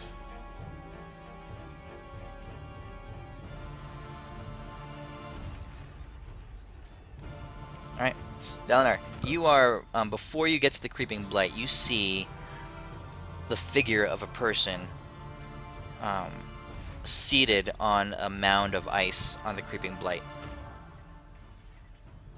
Do I recognize him? You do not. As you get closer, just a little bit closer, you see that he's a human. He's older. His hair is white. He's dressed in fairly plain robes, and he's carrying a staff with him. And this is what he looks like.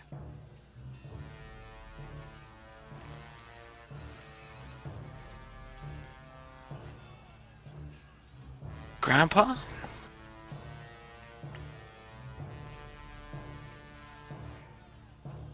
What do you want to do, Balanar? Balanar wants to find out what the fuck's going on. I'm gonna look back to where we came from. Okay. And cast message telling Deimos what we see. Okay. So Deimos, you hear Elwin's description of what they see.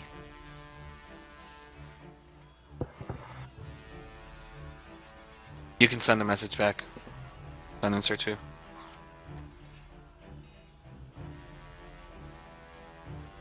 Deimos? Maybe he's AFK. Euphemia or Ashok, you guys want to do anything? I'll send a message to them too. Yeah, we'll say that you guys can hear it as well. There's nothing I can do. I don't know the guy. Do you guys want us to go talk to him Yeah, without yeah, might as without you? Yeah, it looks like he's expecting you, so. Just watch out, make sure he doesn't expect to kill you. Yeah, that's true. Okay. Alright, well, let's go, Balanar. You approach him, and he looks up. He's been watching you as you walk up to him. And as you get closer, he stands up. He stands up slowly. He says, and you say, "You all know how to make an old man wait." And he like stretches, and his back cracks a little bit as he stands up. So I ask him, "Who are you?" He says, "A friend of a friend." You see, as you're closer now, there's on his robes there are some insignias of Waterdeep insignias, and you see across his shoulder the markings of rank. This is an Admiral of the Waterdeep Royal Navy. I am Admiral Tridane of Waterdeep. I have been expecting you, although I had been expecting... although I was, to be honest, I was expecting more of you. 4 more, to be precise, if my information is correct. Pray tell, where are they? Perhaps... And what do you want with us? I come at the request of a mutual friend. He asked me to deliver a message to you. And who is this friend? He says, I doubt you would know him. And he reaches into a pouch and he pulls out a small metal object. It's a it's a carved, like, winged being with wings spread, small, about the size of a smaller than a tennis ball, like a small rock. And he shows it to you. It is coated in gold and silver and has hints of blue around it. Balanar, you recognize that this is the adornment that attaches, it's like a pommel head, that attaches to the bottom of a weapon.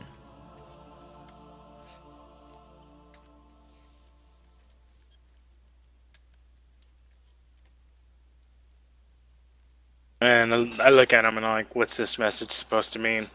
He says, call your friends here. They will know it. I go, before I call my friends, what did you do with the snake lady? He points off to the cave, to the mound in the center of the creeping blight. He says, she exists as the rest of her interesting apparatus here does. Encased in my power. Unable to move.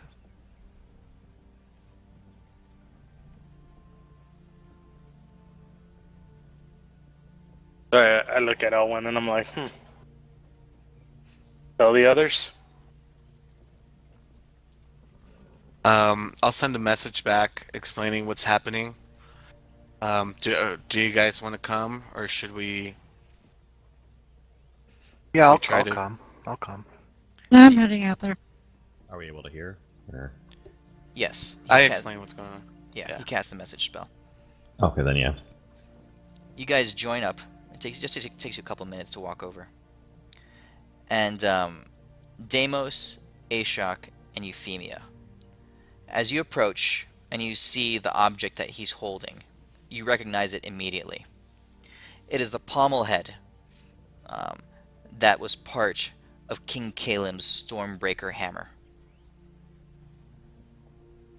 Ah, shit. That I asked him doesn't where he mean- gets it. I asked him where he got it. If I remember correctly, that was our buddies. You guys remember what that was? So King Kalim, in the fight, his main weapon was a warhammer, when you guys in your former life were adventuring, you guys came across the Stormbreaker armaments. Each of you had a piece of this cache of weaponry, highly powerful, highly effective. They were really what you guys, what made you guys powerful. Kalim's was the most powerful, of course, and his was a warhammer. This was the pommel head, the adornment that attaches to the bottom of the handle. Again, I asked him where he got it, because I was like, that was one of our good friends' handle on his hammer. He says, I know. This was given to me by our mutual friend, someone you know. He asked me to deliver to you a message. And he hands you, or he tosses the pommel to you. He says that he is indisposed at the moment, but he will find you when the time is right. And you should know that Kalim's death was not in vain.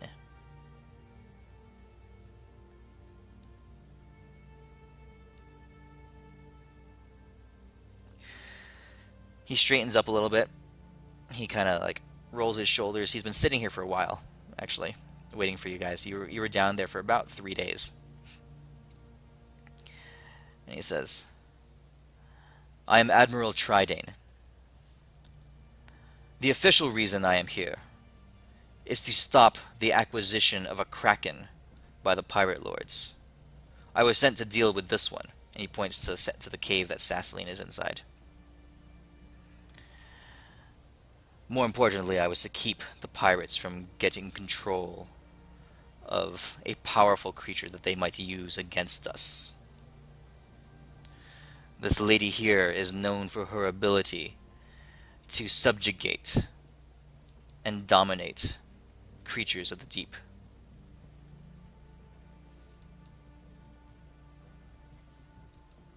And I'm here to stop that. The unofficial reason, however, is to deliver a message from our friend. And I now consider that business done. I look at him and I'm like, oh, don't worry about her. We'll take care of her. He says, And I kind of crack a wicked grin. do I need to fear the Kraken coming into her power? Nah. We'll No. take care of that. We made friends with it. We'll be nice. I tell him the entire story. Yeah, I was gonna ask him what he's heard about us. What I've heard of you? Conflicting reports. Although, our mutual friend has attempted to keep the information from getting to the wrong places. You should know. Are you going to tell us who your mutual friend is? I believe that is his to share, when the time is right. I know him only by a name that you might not. We call him the Shifter. The Shifter in the Shadows.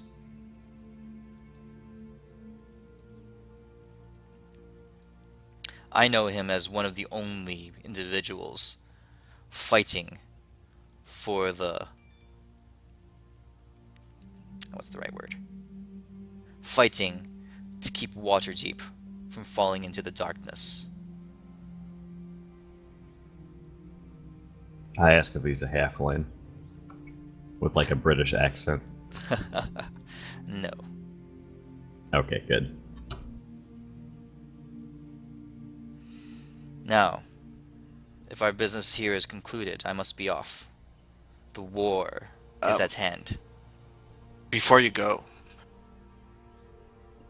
I assume you know that our kingdom, well, the kingdom we serve, is being held hostage by these pirates. That's why we're doing You say we this. serve them. I'd heard rumor of such, but I hear many rumors. Right. I also tell him the good pirates that we like. I said, just be easy on them if you can. I know you probably can't, but if you can. He says... And also, Oh, go on.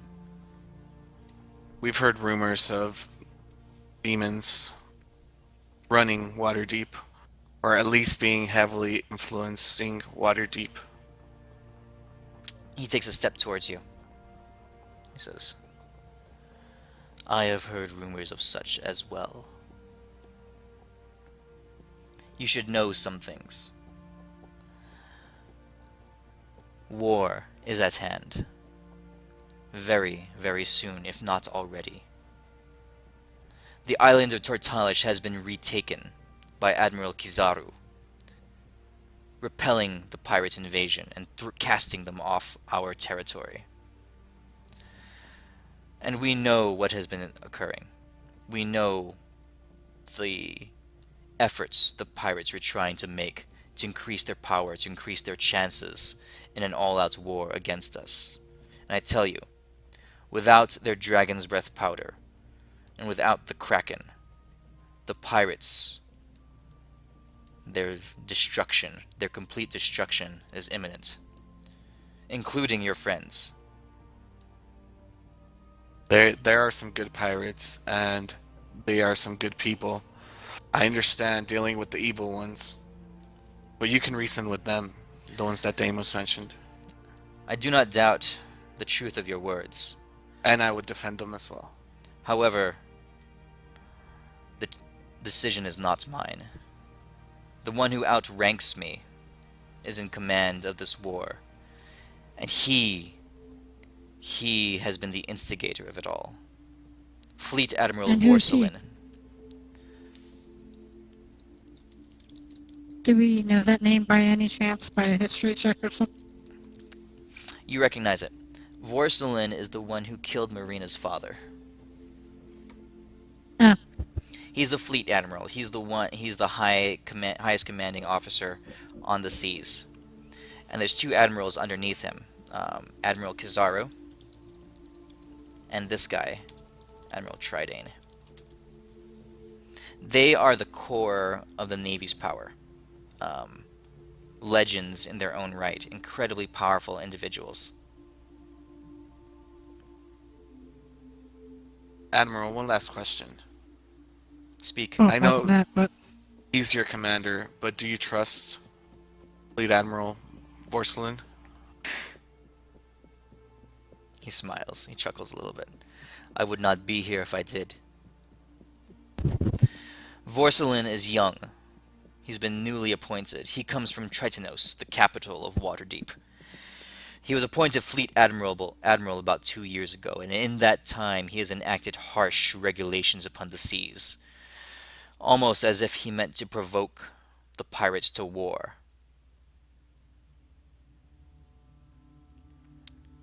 I have been in the Navy for the better parts of my life. And all those years there was peace, there was justice. However, now I see chaos, I see disruption. And I see the cause of it all, at least the desire for all this comes from the Admiral Vorselin.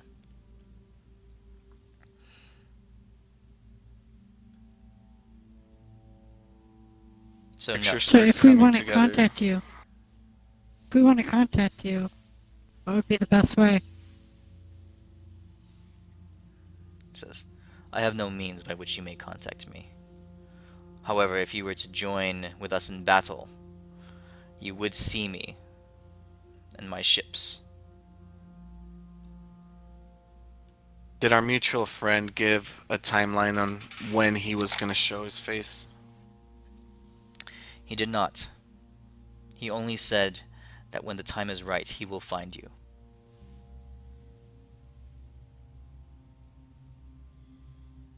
All right.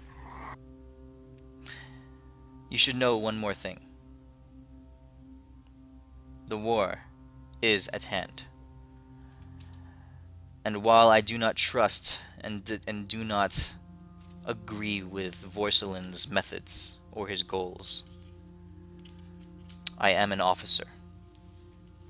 And he has called me to do battle. The three of us and the full might of the Waterdeep Navy are, as we speak, preparing to move against Borthal. The pirates will be destroyed.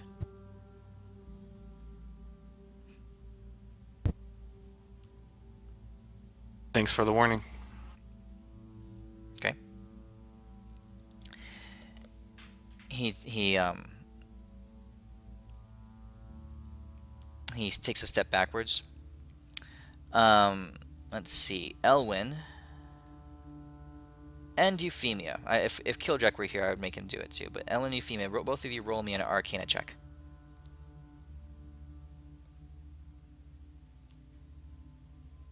Yeah, you both grab it. As he stands up and turns, you see on the side of his face, underneath the jawline, so more like on his neck that extends up the back of around his ear, you see a tattoo. He's not trying to hide it at all, but it's a blue inked tattoo that goes up the back of his ear and down his neck. You recognize it as the mark of Mistrala. Mistrala is the city of it's the magic nation that so I'll show you here real quick. that is like the center of magic knowledge and research and basically like has the largest library in all of Tandesh. It's right up here. And they are known for their high level magics, for their scholarly works, and for their academy, basically, for mages. This particular insignia that's on the back of his neck denotes the rank of Magnus. Magnus is the highest ranking class of war mage that Mistrala gives out. Graduates of their war program or their war mage program are conferred this title of Magnus, and there are very few in the world that can claim that title, that rank. So this dude's a pretty big deal. As best as you can tell, yeah. Okay. So he walks off to the edge of the ice, and you can see the ice kind of move and flow around him. And he gets to the edge of it. He takes his staff and he taps the pommel of the base of it against the ice, and it cracks in a circle around him. And it breaks off. So he's basically floating on a basically 6-foot in diameter chunk of ice, and it starts floating away. It detaches from the larger chunk and starts floating with the currents away from you.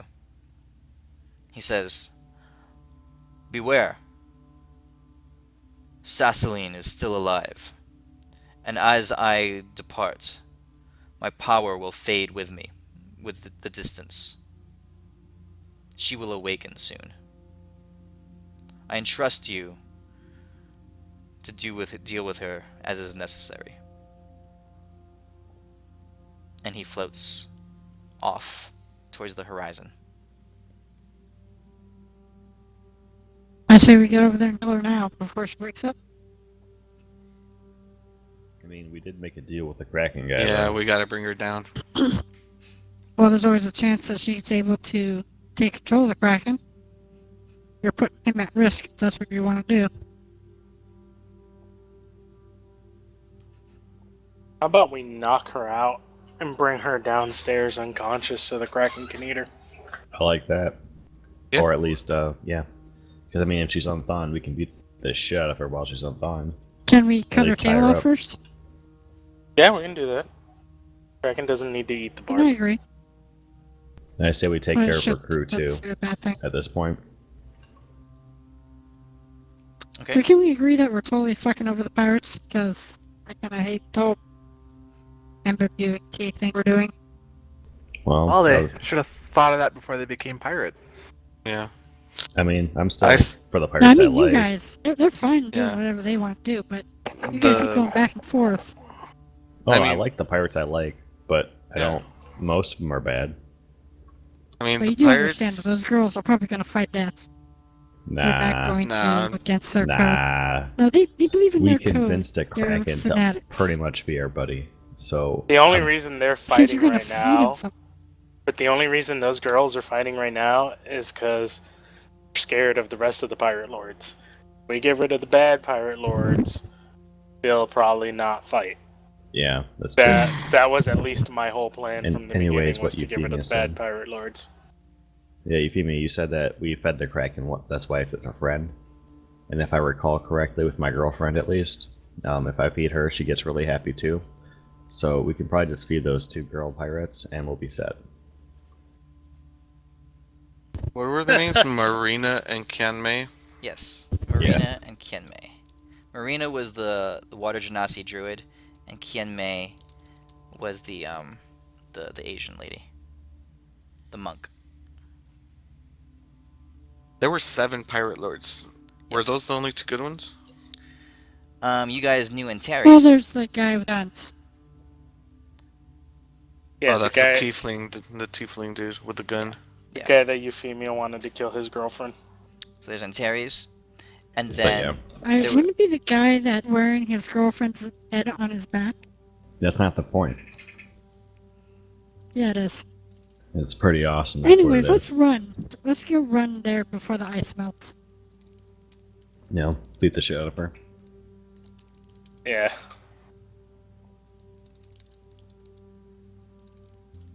Yeah, let's do it. Okay. We'll worry about the other pirates later. So those are the rest Yeah, of the so we're pirates. running down there. So you guys head over to the place where Sassaline's like mountain, the cave that she was in, is, and you walk in there and you see her frozen body there, just frozen before you. What are you guys gonna do? Can I see her tail? Is it sticking out or anything? Yeah, it's a pretty long tail. I'm gonna pull out my. Oh.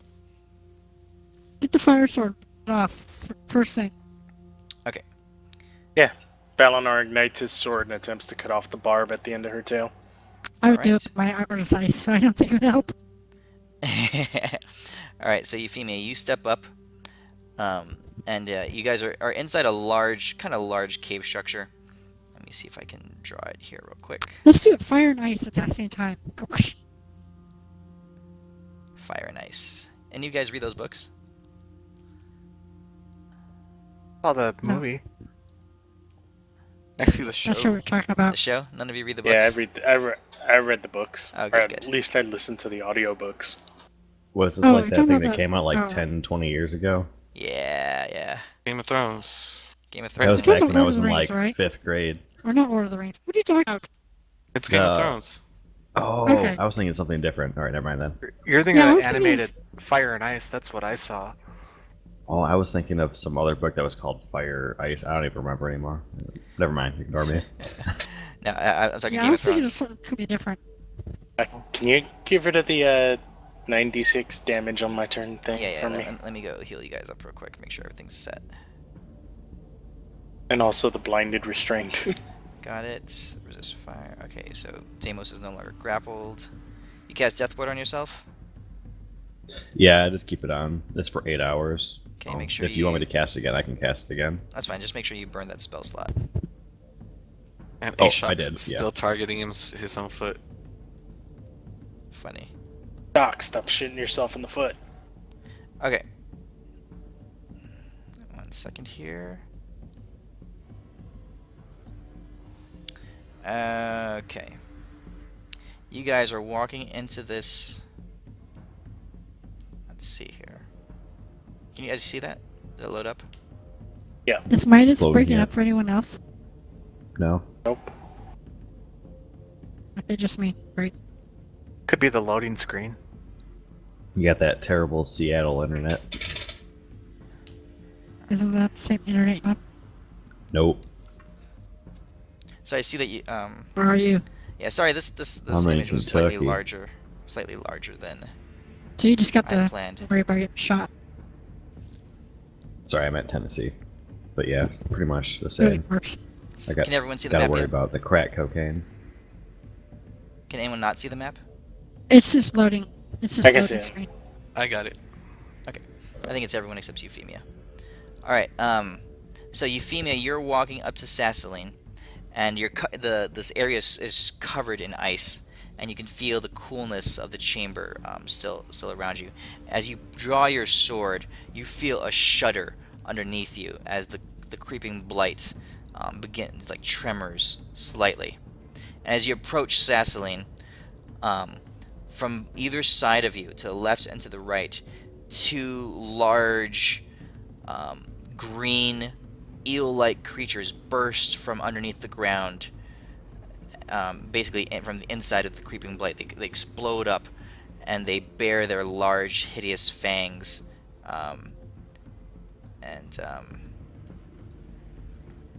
and their eyes are both Yeah, I thought the set on dragon you. guy was first. What the hell? Oh, you said you walk up to Can him. I Yeah. can I burn About- spell slots and Go ahead. um, Go ahead. get spell slots back and do all that stuff? Yeah, go ahead.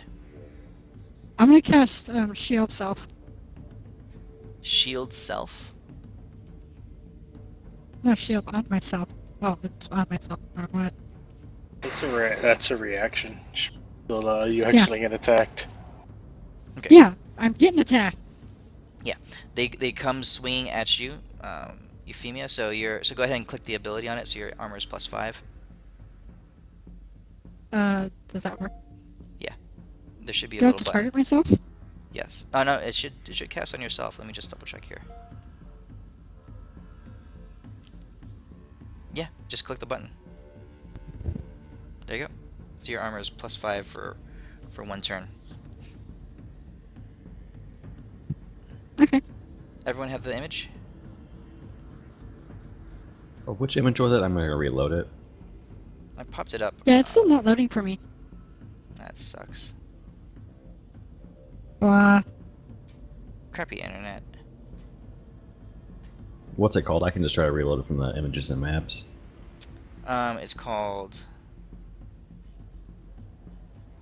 map. Which one is it? Black Earth. Yeah, Black Earth. Oh, I got it now. Okay. Where is it? Which one is it? Map Black Earth. It still says loading. Okay. Well, You if can you see my icons. You can't see me. Or I can't see me. all right. Well, you'll have to go off the combat tracker for now. Then I don't know why it's not loading for you. Anyway, the first serpent rears its head up, and it tries to. Let's see. Snap its teeth down on you. It misses. The second one does the same thing. The arcane energy glowing around you deflects their attacks, and they both pass right by you. Okay. You get an action, and well, so I'll let you take a move now. I think you have the wrong tokens for us on the map. I think you don't have the ones from the combat tracker on the map. Let me double check here. I can target you. Can you guys not target? I have a bunch of targets. There. I on can me for target. some reason. It's working. Just weird because I don't see the little health bar next to our names or anything. Oh, that is weird. Yep, never mind. I see it. Yeah, they're underneath. It's just fused. It's fused with the border of our. Yeah, the border view pictures. Okay. So Euphemia, you get an action. I need some information. Like, where's she? Where are She they? is about 10 feet in front of you. The snakes are both right next to you, about 10 feet on either side. They're able to attack you because they have long reach. Are they, like, on side of her? Yes. She's still nice? Yes.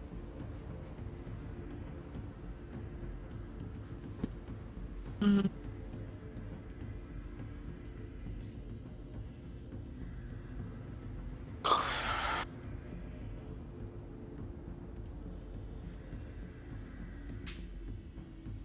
What you gonna do? I guess I'll attack one of the snakes.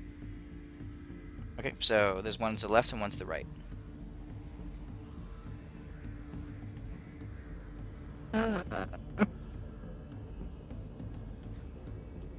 So right now you're targeted on the one to the right. Actually, I think I will do my blades, which I've done. I completely forgot how to do. Wait, you're doing what? You broke up there. I have no clue what she's doing. My blade spell. Blade spell. I'm just making sure it's right. Oh, okay, okay. Plus that. Okay, so your cantrip? Okay, Yeah. hit it. Numbers. Go.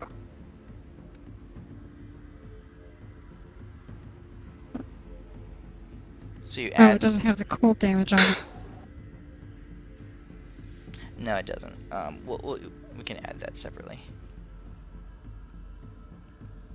So it's 1d6 damage. Yep, correct.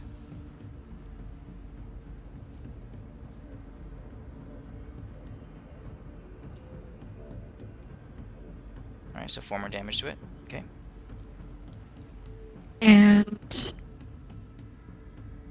the other one takes 2, I believe. Oh, which I messed up. The map finally loaded. There you go. Attacking the one to the right, your cantrip would actually jump to her. She's the one who's taking the damage. So that's Oh, fine. well. She takes 8 damage then. Okay, I'll fix it. Alright, anything else? Yeah, that spell really isn't fit now that my sword does different damage and I can hit twice. Oh well, yeah, that's everything. Oh well, Okay. you said I get an action. Do I get a bonus action? Yes. Then I'll give Bardic Inspiration to Deimos. Okay, Deimos, you have a inspiration die. Okay. At the top of the initiative, another creature bursts out from the ground beneath, to the left of you guys, and he's gonna charge forward and attack Kildrak, who he will miss.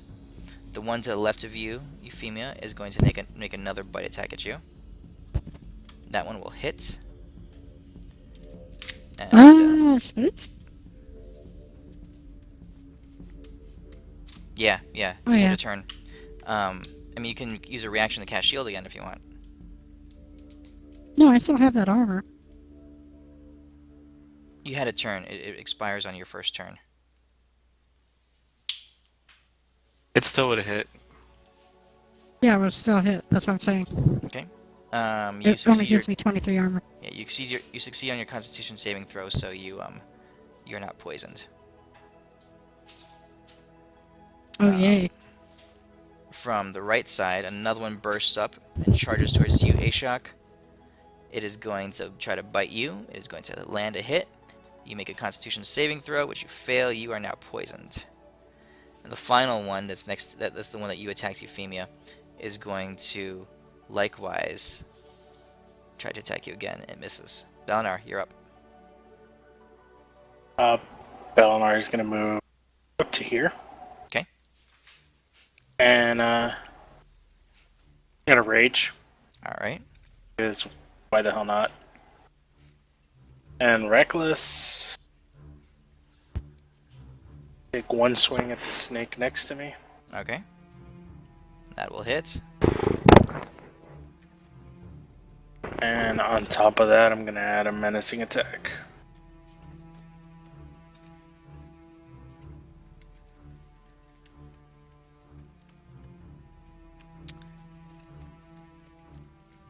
Oh, well, Crap, it is like super laggy. yeah.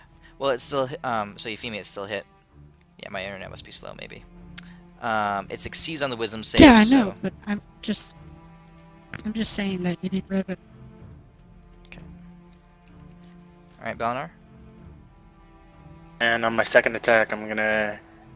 You still encased in ice? Yes. Screw it. She can stay in ice for a little. Attack the same serpent. That hits as well. Ashok, you're up next. And I'm gonna add a. Well, do another menacing. Okay. Wait, is that once per turn or once per attack? I believe it's once per attack. Yep, once per.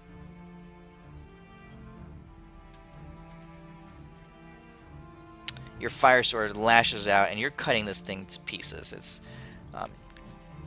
chopping huge chunks of it out. And as I cut it up, I go ooga booga boo booga. Yeah.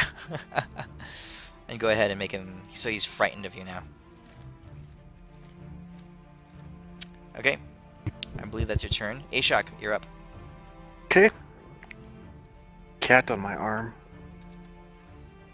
Oh, that's what that purring noise was. Yeah. I thought Deimos was just happy. Oh no, Grumpy Cat Deimos doesn't look so happy. Always mad. What you gonna do? What you gonna do? I guess I'll use my swords on this one. Okay. Yeah, I used to have a grumpy cat that would purr when it was mad.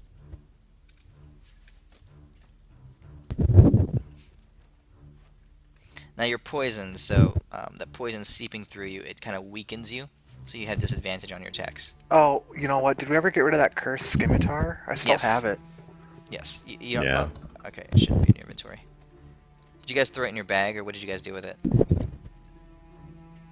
I thought Deimos picked it up. Alright, it's in Deimos' bag. I think my second scimitar is in the party inventory, so I just got one. Here. Just grab it. See you grabbed it. I'll put it in your bag. Yeah, Yeah, we can see you grabbed it. There you go. Okay.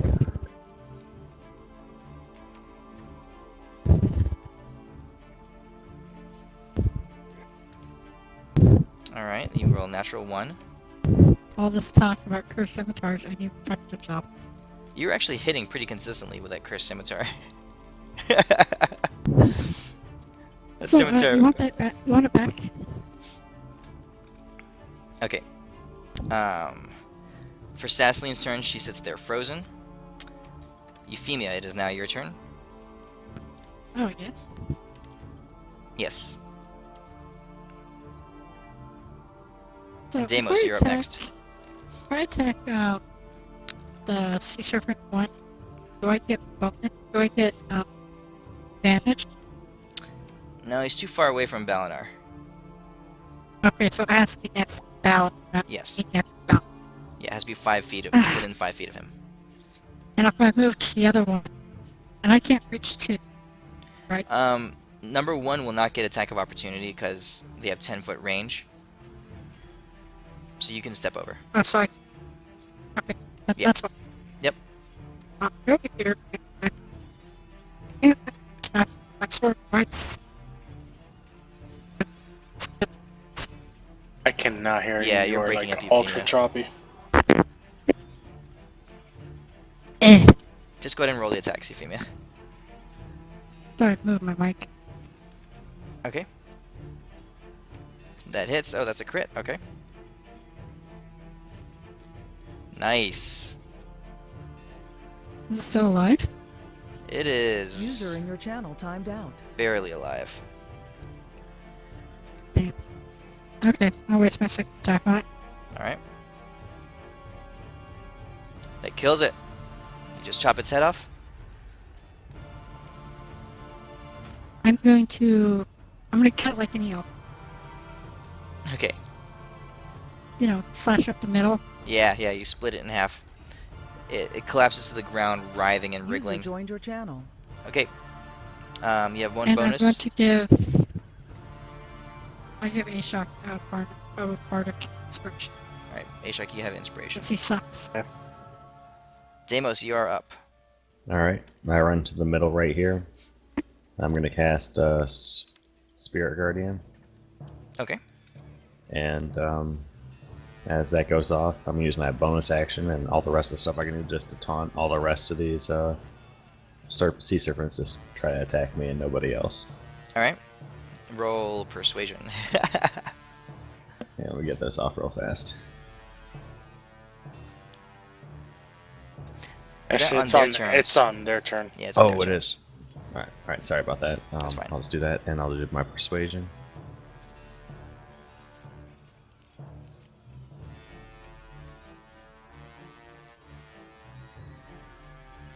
Alright. You shout at these sea serpents, these beasts, and you at least get their attention a little bit with your ridiculous posturing and your grand gestures. Kildrak is going to be standing right here. He is going to finally try to cast Witch Bolt, because he's been wanting to cast that forever. And he misses.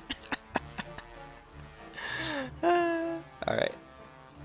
Let's guess we're trying to be a paladin and a witch. Alright, Elwin, your turn. I'm gonna reach into my cloak, pull out the crystal that's hanging around my neck, open my robes, and have my 10 daggers fly out from their sheaths. Okay. And fly at Sea Serpent 1. Very nice. So I'm just gonna roll 10 d20s. 10 d20s. Just roll them. Alright, so they have, let's see here, AC of 18, so you need a 10 and higher to hit. So you have 1, 2, Three. 3 hits. So click it 3 times. That was crappy luck. Yeah. Alright. Alright, so your daggers fly out, and they all go slashing through the air. The snake is pretty lithe, so it by twisting its body, it's able to avoid most of them, but 3 of them plunge deep into it and burst out the other side, obviously causing great harm to it. Anything else? And yeah.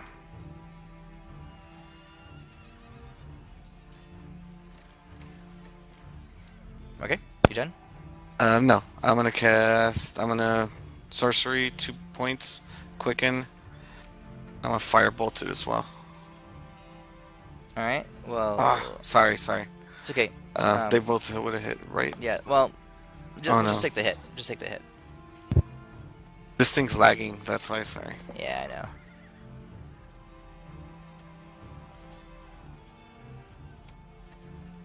Alright, your firebolt reaches out, and while it's trying to dodge the daggers, it singes it directly in the center of its body.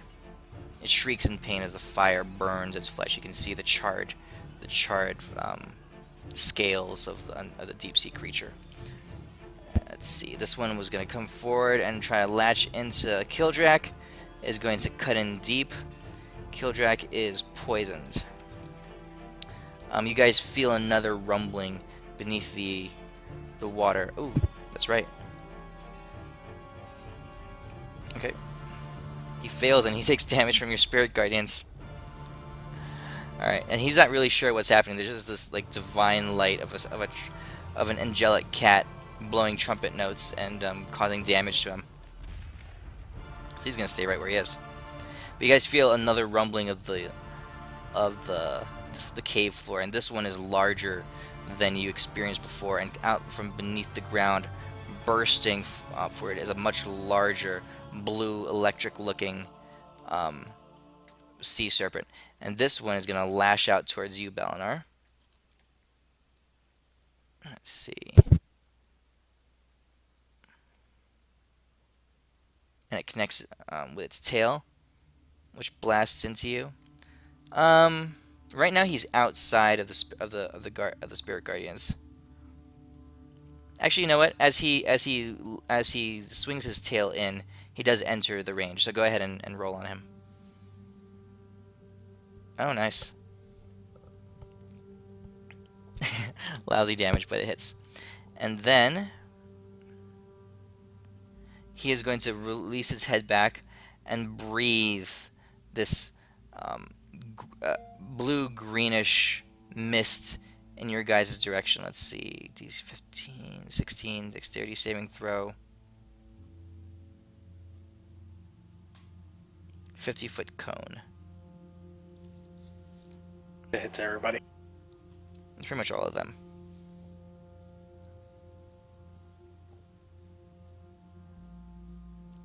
At least hits his own guys, right? Yeah. 50-foot cone. Everyone makes dexterity save. And this burst of acid flies out through the air, singeing and corroding at your guys' flesh. That's his turn. Number 4 is going to take another slash at you, Ashok. That will hit. Oh, you're already poisoned. He succeeds his save, though. This goes to half damage then. Um, So it should be, what, 5? Yep, okay. Alright, and this third one is going to dash forward, and he gets the hit too, Deimos. That fails. Oh, now he's in my range. Alright, and he's going to attack you, Deimos. Ooh, I hit you. It's disadvantage if it helps. Damn it! Hopes and dreams. Damn it. Alright, so you're fine. So I'll take 26 off of you.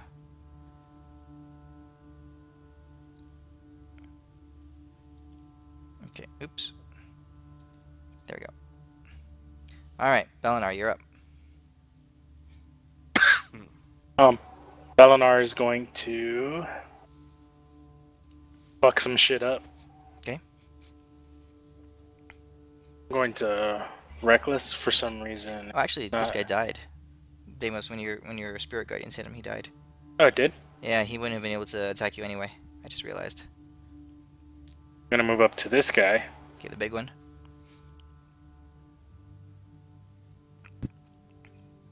Who's this totem of... And I'm going to reckless with my flaming greatsword at him twice.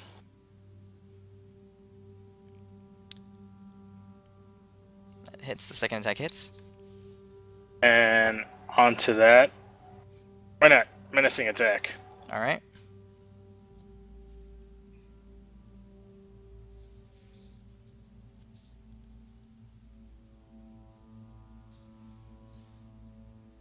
He fails.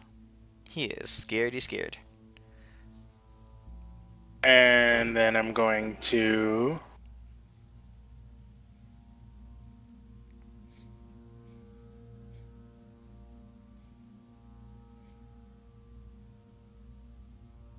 I don't mean to pick up the blood. Okay, well, I'll just get rid of I'm it. still in his threat range if I move over there, right? Yes. I'm gonna move over to her. Okay. And action surge. Okay.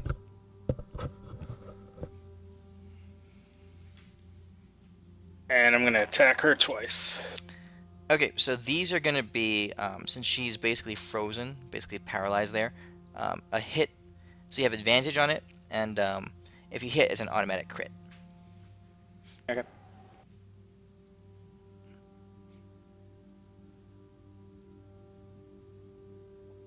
Yeah, it's a hit.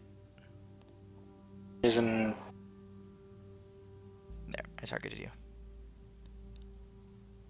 So hold shift when you do the damage. Yeah, I'm actually gonna also add a menace attack onto that.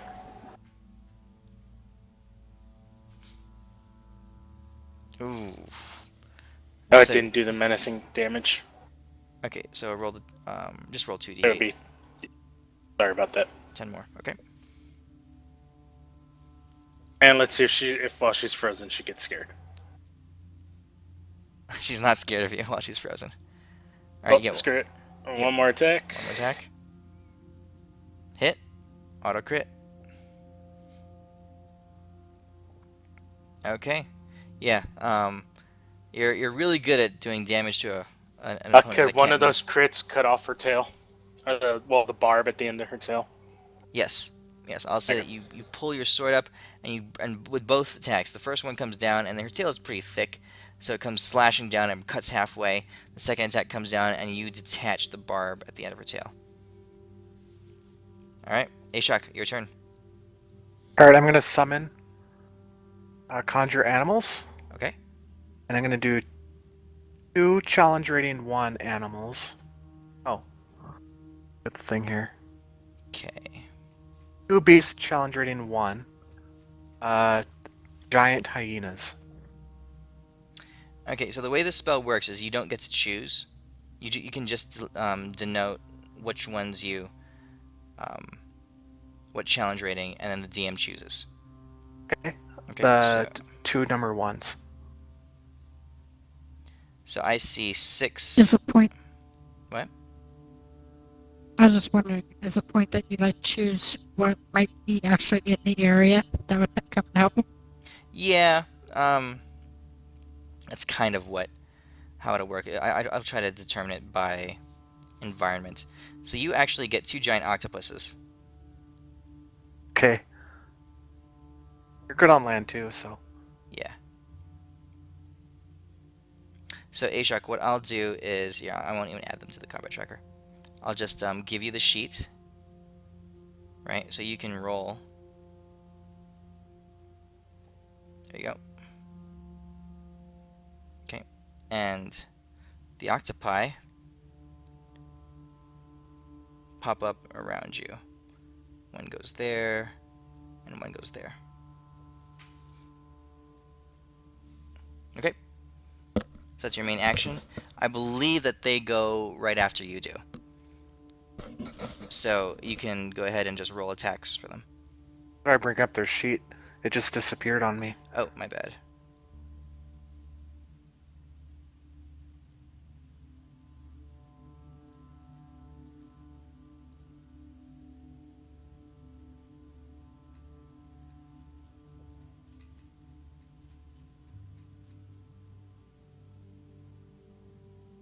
There you go. Okay.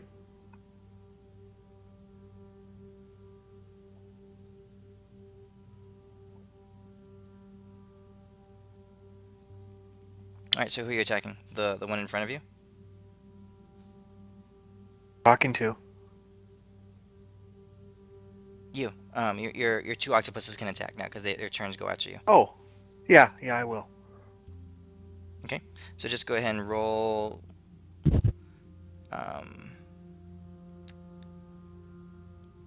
So you get 2 attacks, 1 for each of them.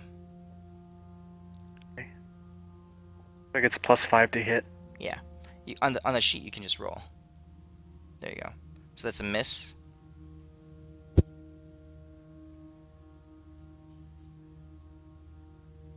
And roll a second attack. That's a miss also, unfortunately. Okay, so the 2 octopuses lash out, but they're not able to land damage on this sea serpent. Euphemia, it's your turn, I believe. What about the other sea serpent? Or the other octopus? That was 2. That was both of them. They only get 1 attack each. Oh, okay. Your turn, Euphemia. Okay, I'm gonna do a pray to Alistair and get a healing Okay. on everyone. Then I'm going to move behind her and do another bardic inspiration, but this time to Elwin. Alright, Elwin, you have inspiration. That's my turn. Deimos, you're up. Alright. I'm gonna walk up here because no one's giving this guy any attention. And I'm gonna start punching him.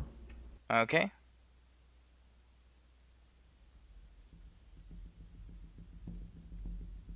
That hits.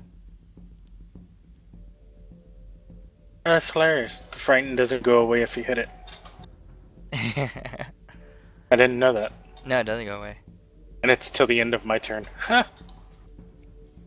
That's some funny shit. Alright, you're playing Rocky with his face. You're just busting him. Okay. That's me. Kildrak is going to say, screw all this noise. He's going to run up to this sea serpent in front of him and swing it with his warhammer. Ha! He connects. He's going to blow a big-ass smite.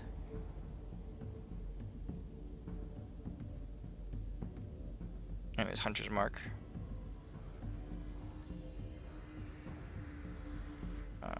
And you hear the impact of his warhammer against the sea serpent's flesh, and a flash of bright radiant light. Elwin, you see the light flash through the cave as Kildrak makes his impact. What do you do? I'm gonna move my daggers to the big one. Okay.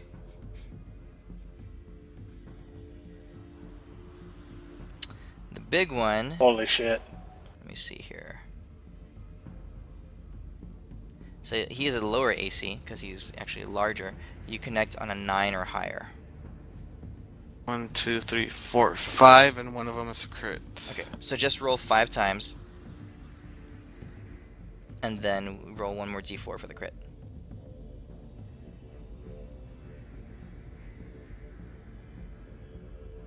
I'm not targeting it.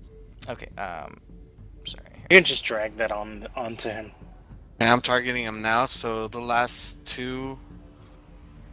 Yeah, he got it. Okay, thanks. Yeah, you. Alright, just You roll a don't- d4. Okay, so 2 more damage. And I will cast Chromatic Orb at a 3rd level at him. Okay. That will hit.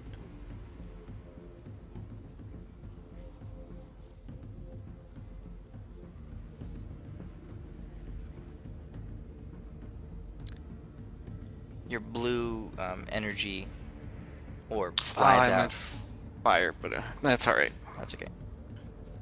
And it impacts him Remember, you can use along that with all the daggers. bardic inspiration to do damage. Oh, can I? Yes. Yeah? Alright, yeah.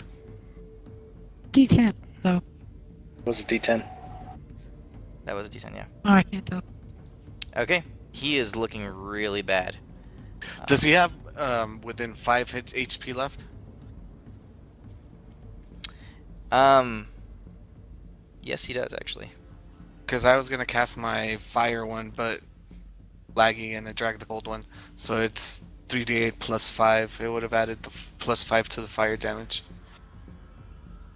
Fire damage. Okay, I'll buy that. Okay, so with your barrage of daggers and cold and fire energy pummeling into him, you see him shriek, and his form is not very strong.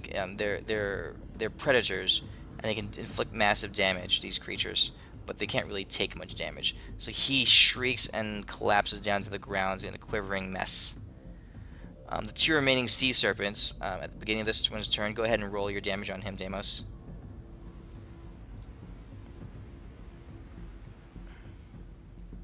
Shoot round one. Or, yeah, go ahead and do your Spirit Guardians. He will fail. Alright, he takes damage from your Spirit Guardians. He's going to writhe around and rush over to Balanar. He sees you hacking at his queen. Kildrak gets an attack of opportunity. Yeah, he won't have advantage on that attack of opportunity, though. No, yeah. Okay. Do I get a hit on him? Sure, go ahead.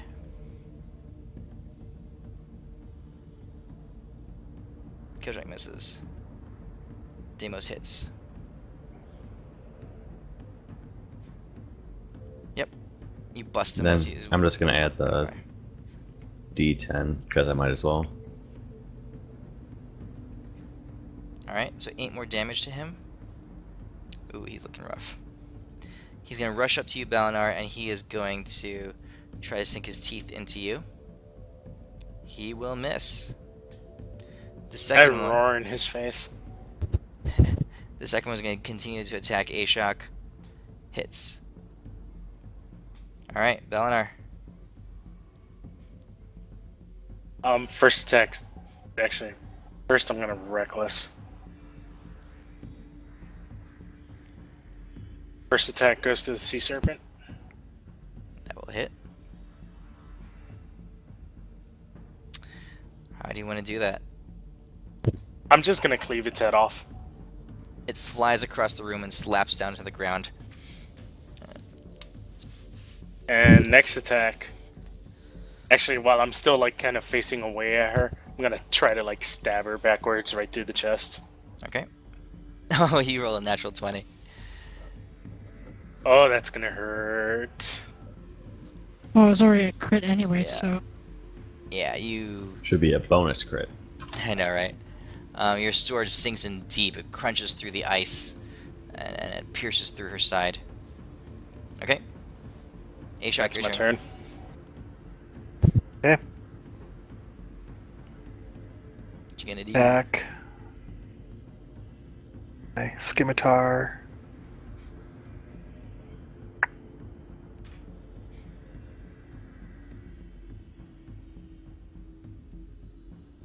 That will miss.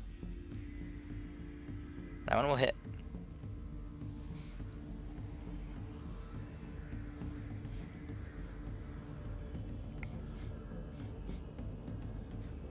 Why does he have disadvantage?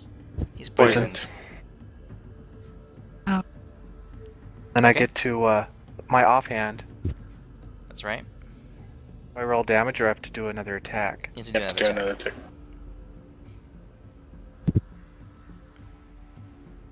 That will miss. Okay. Then you can roll for your animals.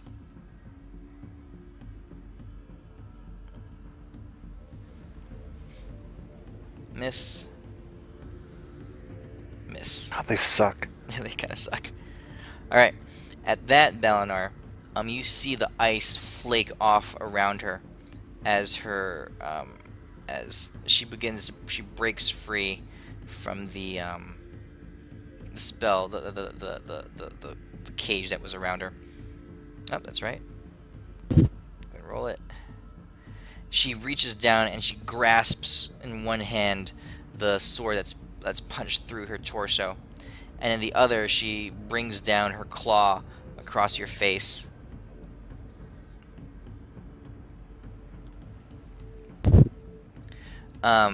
It's really funny because one of her attacks is a stinger attack, and it's actually her most damaging attack, but she doesn't have a stinger.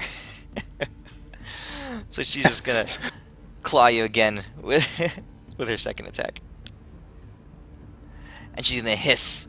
She's gonna say, "Betrayals! Insidious fools! You know not what you bring upon yourself." And I'm gonna tell her to shut her fish hole. Euphemia. Just a headache with all the hissing. Okay, I'm just gonna run my sword into her back from behind. Okay. And I should get advantage, right? Yes.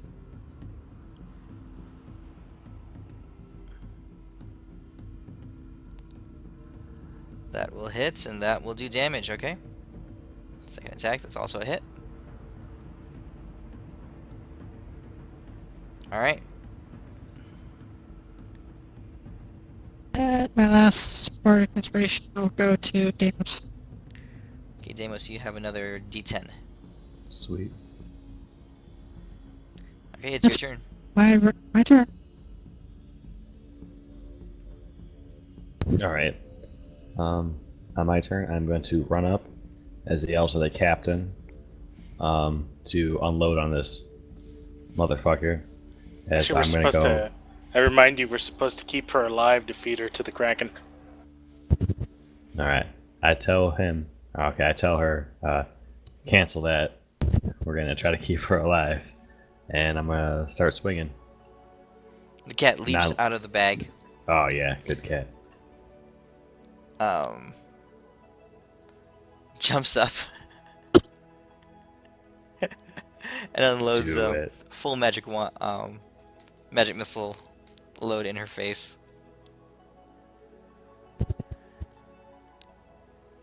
She you can tell she's kind of like singing to her own tune there. Good job, Captain. I'm gonna give her some damn good treats. Okay, so she takes 26 force damage as a cat point blank activates the magic missile wand on her back and blasts Sassine right in the face. You hear her shrieking and hissing. Stop! Stop! What are you doing? And then, as she asks what we're doing, and I'm gonna say, "I'm punching you in the face," and then I'm gonna punch her in the face. Okay. You traitors! You deceivers! Boom! And then she swallows that last word as your fist like punches right into her mouth. She's swallowing some of her teeth right now. Again, I shout out, "Shut your fish hole!"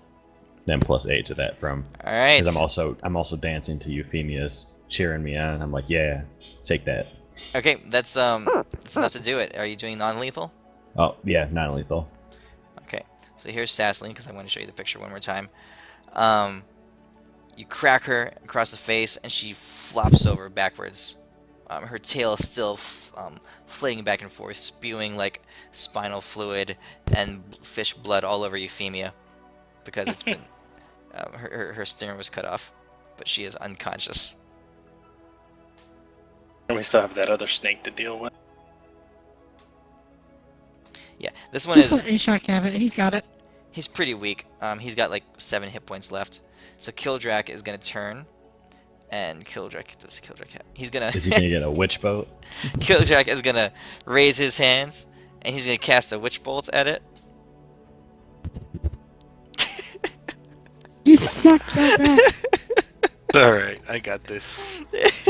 And he Actually- ends his turn depressed. Actually, if you give me one more turn, I get this. No, Aww. he just connected with what? 7. Yeah, 7 of them. So you kill this thing way beyond dead. I was gonna use the Trident of Fish command to put it under our control. It's skewered Look at deader, those rolls. deader than dead. Wow. That was like Yahtzee. that's 50 damage. I mean, we could have had a giant serpent for our pet. You're so obsessed with pets. I kind of want all I the used pets the now. trying- Trident I think you're of just Fish jealous command on of the Euphemia. cat. Hey, well, no, I have a think how monkey. awesome it would be for our town if we just had like a shit ton of strong ass monsters there. So you guys have the you have 2 parrots, don't forget, and the monkey and the cat. Mm-hmm. We had a parrot. When... Yeah, oh we yeah, had 2 we of bought them. parrots. We taught one of them, which is actually it's on my shoulder, which Euphemia has not noticed yet. And it just keeps making fun of her. I pick up the tail barb beans. that I cut off and I tie it to the hilt of my sword. Okay. All right. Go ahead and add it to your inventory. You have a just call it Like lady's tail barb. yeah, that'll work. Does she have anything else on her? She actually does not. She wasn't a very powerful fighter. You get the sense that after fighting her right there, the majority of her strength came from the fact that she could tame sea beasts.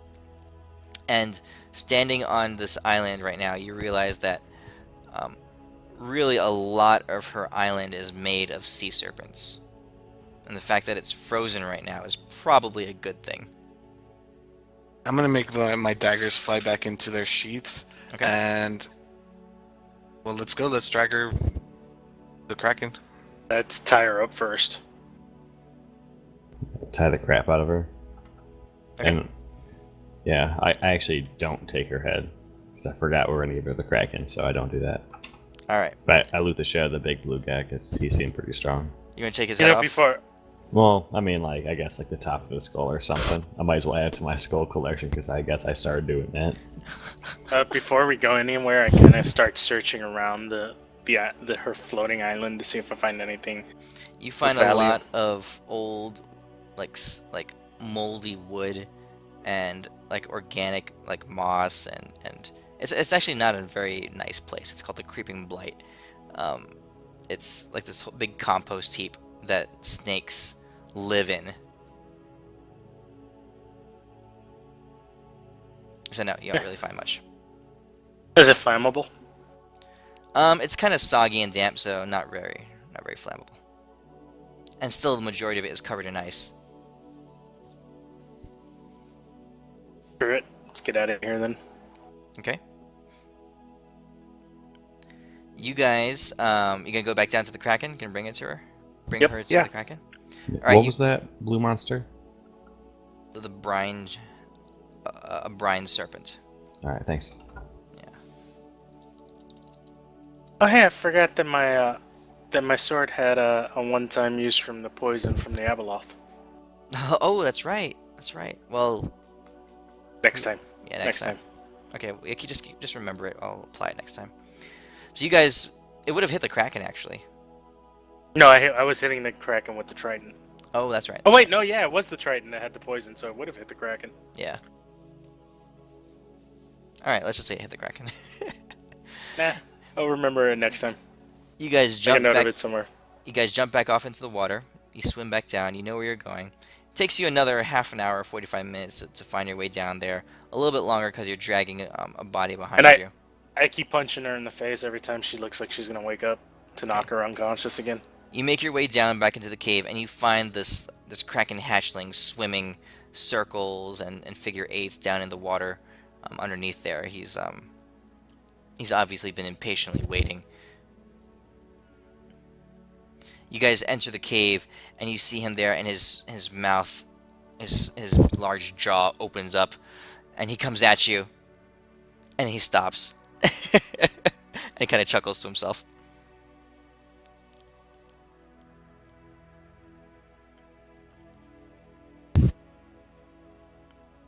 We throw the snake lady in his face. Okay. What follows is a very gratuitous and very bloody event as he savors the consumption of her. You hear her shrieks as he basically dismembers her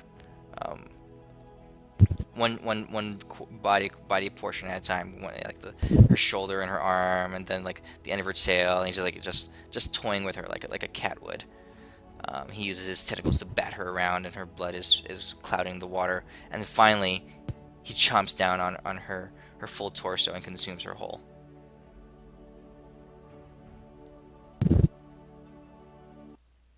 You get out of here now.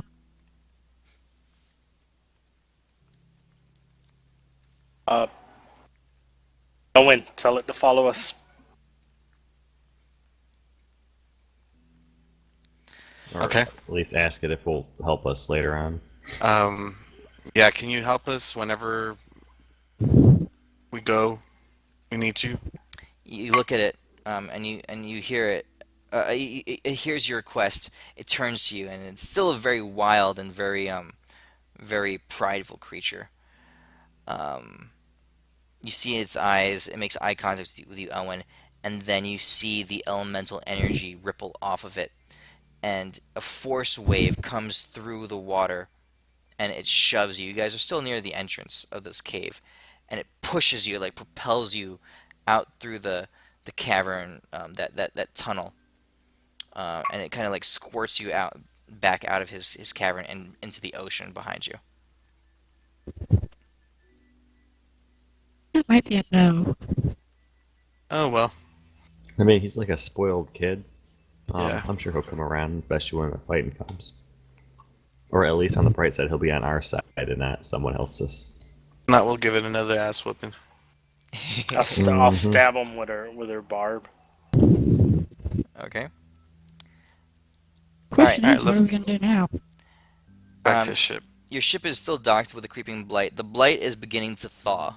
Large chunks of ice are beginning to fall off of it, and you can see the evidence of activity as the large conglomerate, the large mass, the flotilla of organic material is starting to move a little bit. Yeah, try to get to the ship Well, as let's fast as sail. Let's possible. get out. Okay, you rush to the ship. You get there, and you see your crew, the ruffians, the half orcs, and Xiao, your captain. They've recently thawed, and they're covered in blankets, and they're sitting there, and one of the crewmen says, "Bloody hell! The fuck happened round here? About time you got back." I headbutt that Guess one. what? Working hard enough to go first. He keels over backwards and collapses on the ground.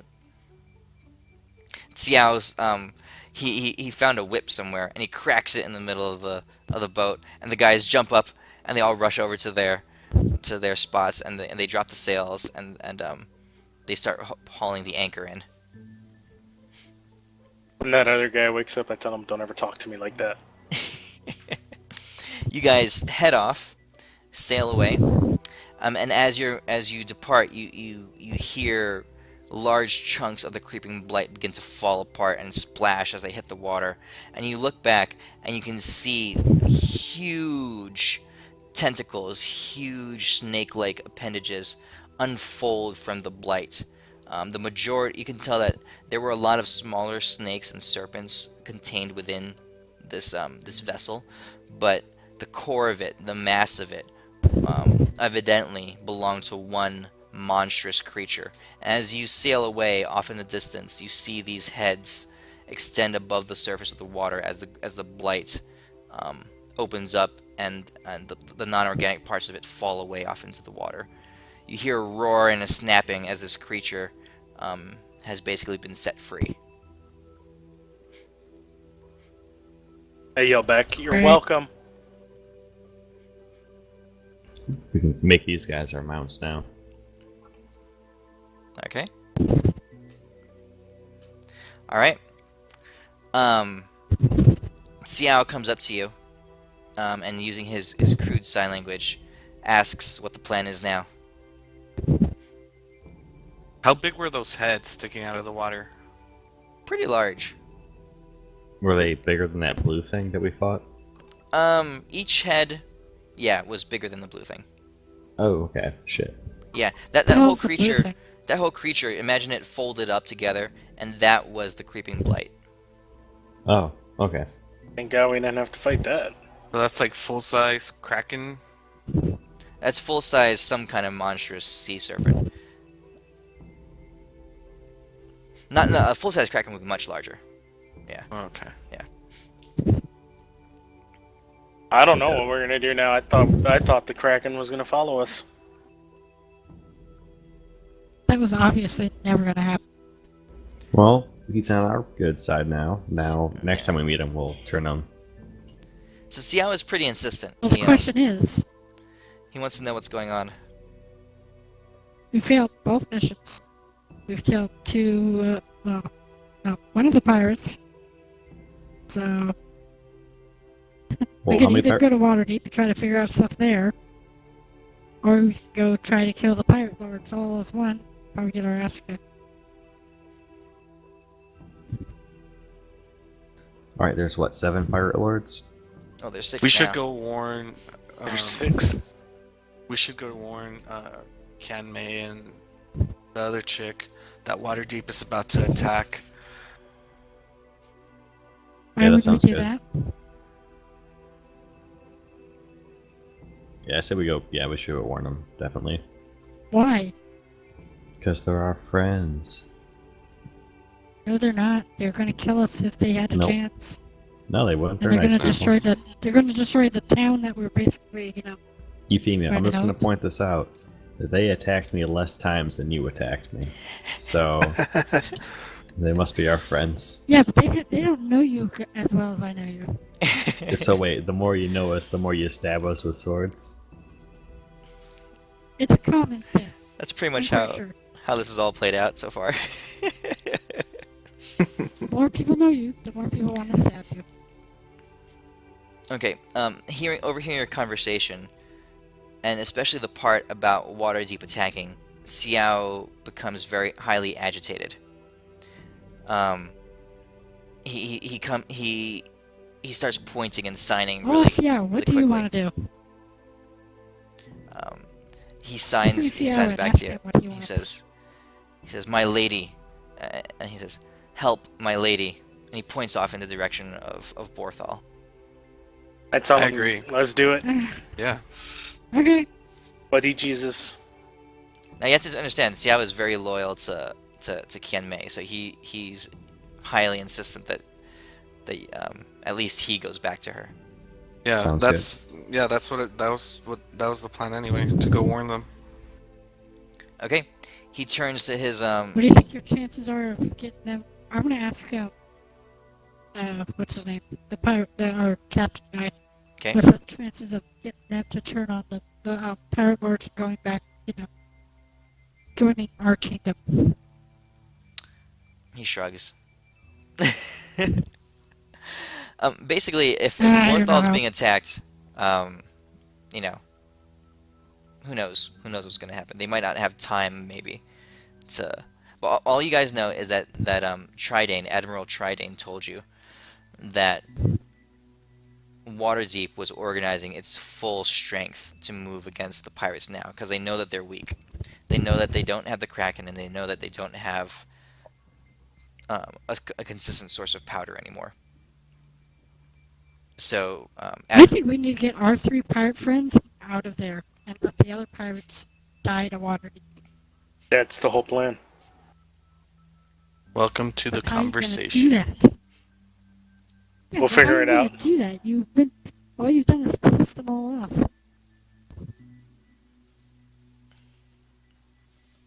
We just pissed off the bad guys. Never pissed off the good guys. They're all bad guys.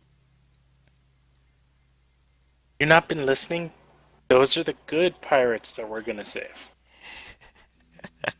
Good pirates. Yes. 2 words that go together very much. I mean, technically, George Washington for I think 4 weeks or something like that was considered a pirate. This is pretty much what Who the hell is George Washington? Never mind then. I give up. I'm going home, guys. I mean, you're a drow. I'm sorry. Everybody I don't know. thinks you're a evil. drow. She is evil. I don't even think she's a drow. I think she just like, yeah, she's not even a drow. She's an elf. She's a I'm a regular shadow elf dragon. wearing makeup. Fuck you all. I'm She's gonna like eat one of some- those I'm guys gonna who are eat some like people. from like Troy, Michigan, and then they're really big into Japanese culture, so they think they're Japanese, but they're not. They're just weeaboos. Troy, Michigan. What the fuck are you talking about? I've never been to Troy, Michigan, but okay, I don't think I want to go there. You don't. Okay, it's like suburban white kids thinking they're gangsters. It's like Yeah. they think they're incredibly smart gangsters. But yeah, Okay, so you guys set sail in the direction of Borthal. Xiao is heading you off in that direction. You're at full sail. You're making pretty good time, and really speed is of the essence because there isn't much time right now. Knowing what you know about what Admiral Trident was telling you, there is not much time. So whatever you guys end up doing, you're gonna have to do quickly. Okay. It takes you a little You while. just get a long rest in, right? Oh yeah, here. Let's give you a long rest. Actually, you guys sail for a full 2 days, I'll say. So I'll give you 2 long rests. That should give you all your hit dice back. But it takes you about 2 days at full sail to get there. Xiao steers you pretty efficiently, and you make your way to. Let me show you on the map here. He knows exactly where to go, so that's not really a big deal. So you guys were down here. That's about the place where you had encountered the Kraken. It's 2 days at full speed. Your ship is a very rapid ship. You guys make it across to here, right around here, I'll say. And in this area here, you guys pull up and you see there's no islands really, but there no large islands, but there are a couple small islets and places, not very large, but they have they're pieces of land in the middle of this ocean here, and around them you see dozens, hundreds of pirate ships all gathered together. You assume and you realize after you see the flags flying that this is a gathering of the greater force of Borthal. War is on the horizon and the pirates have gathered their strength as well. Okay, I think that's a good place to end it for now. Depending on what you guys decide to do, we'll place you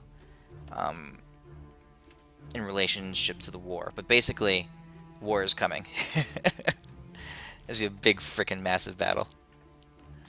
And you guys can choose to not be there, or you guys can choose to be in the middle of it. That's up to you. sounds fun. I think there's something fishy about the fleet admiral. Fleet I think there's Admiral. something fishy about everybody, except for Biffin. I like Biffin. Especially the cat in your, bag. I hope you guys are realizing that there's good and bad forces on both sides of this war. Yeah, I just have. like there's the good side of us and the bad side of Euphemia. Killing Sure. people's Yeah, girlfriends that's and really- stuff. That's Murdering really the way it's Yeah, going. just because they're dragons. Well, so she likes to murder girlfriends and then murder like 10 people just because for the hell of it at the same time. But no, pirates. Well, no. That crosses the line. It wasn't just 10 people. It was our whole crew at the time too. Oh, you're right. Also, the entire crew. Sorry. So, like, 30 people. I have no idea what the fuck you're talking about. I think now. she's just, like, doing this because she's evil and a drow, and she's, like, sacrificed them to Elistray. Sacrificing them to Loth. You guys haven't encountered Loth. She's somewhere in the world. Play your cards right, you might find her. Euphamia that secretly it? worships Loth. The Okay. Spider Queen. Alright. So you guys good? Anything Yeah. else you want to do? How close are we to leveling? Oh, yeah. Actually, did anybody have like medium armor on them? I do. I don't Me? think so. I'm the only one I think that wears medium armor. Wearing it. Well, any extra sets of medium armor? No, No, I not any don't. extra Sorry. sets. We could go to a blacksmith and have him cut that chainmail into a yeah, chain well- shirt. Yeah, we'll do this dragon scale. Okay. I need to find some magic items. I got a wand of magic missiles. That's it. I'm actually going to unattune to the useless trident. Throw that back in the party inventory. Okay. Who wanted magic items? I did. And reattune Elwin. to Who's you? my I don't know who you are. Elwin. my ion stone. Elwin, I have this ring of spell storing. Oh, no one used it? Nope. Let me get it. But I'll probably just store some spells in it and give them to Deimos or to Ashok or something.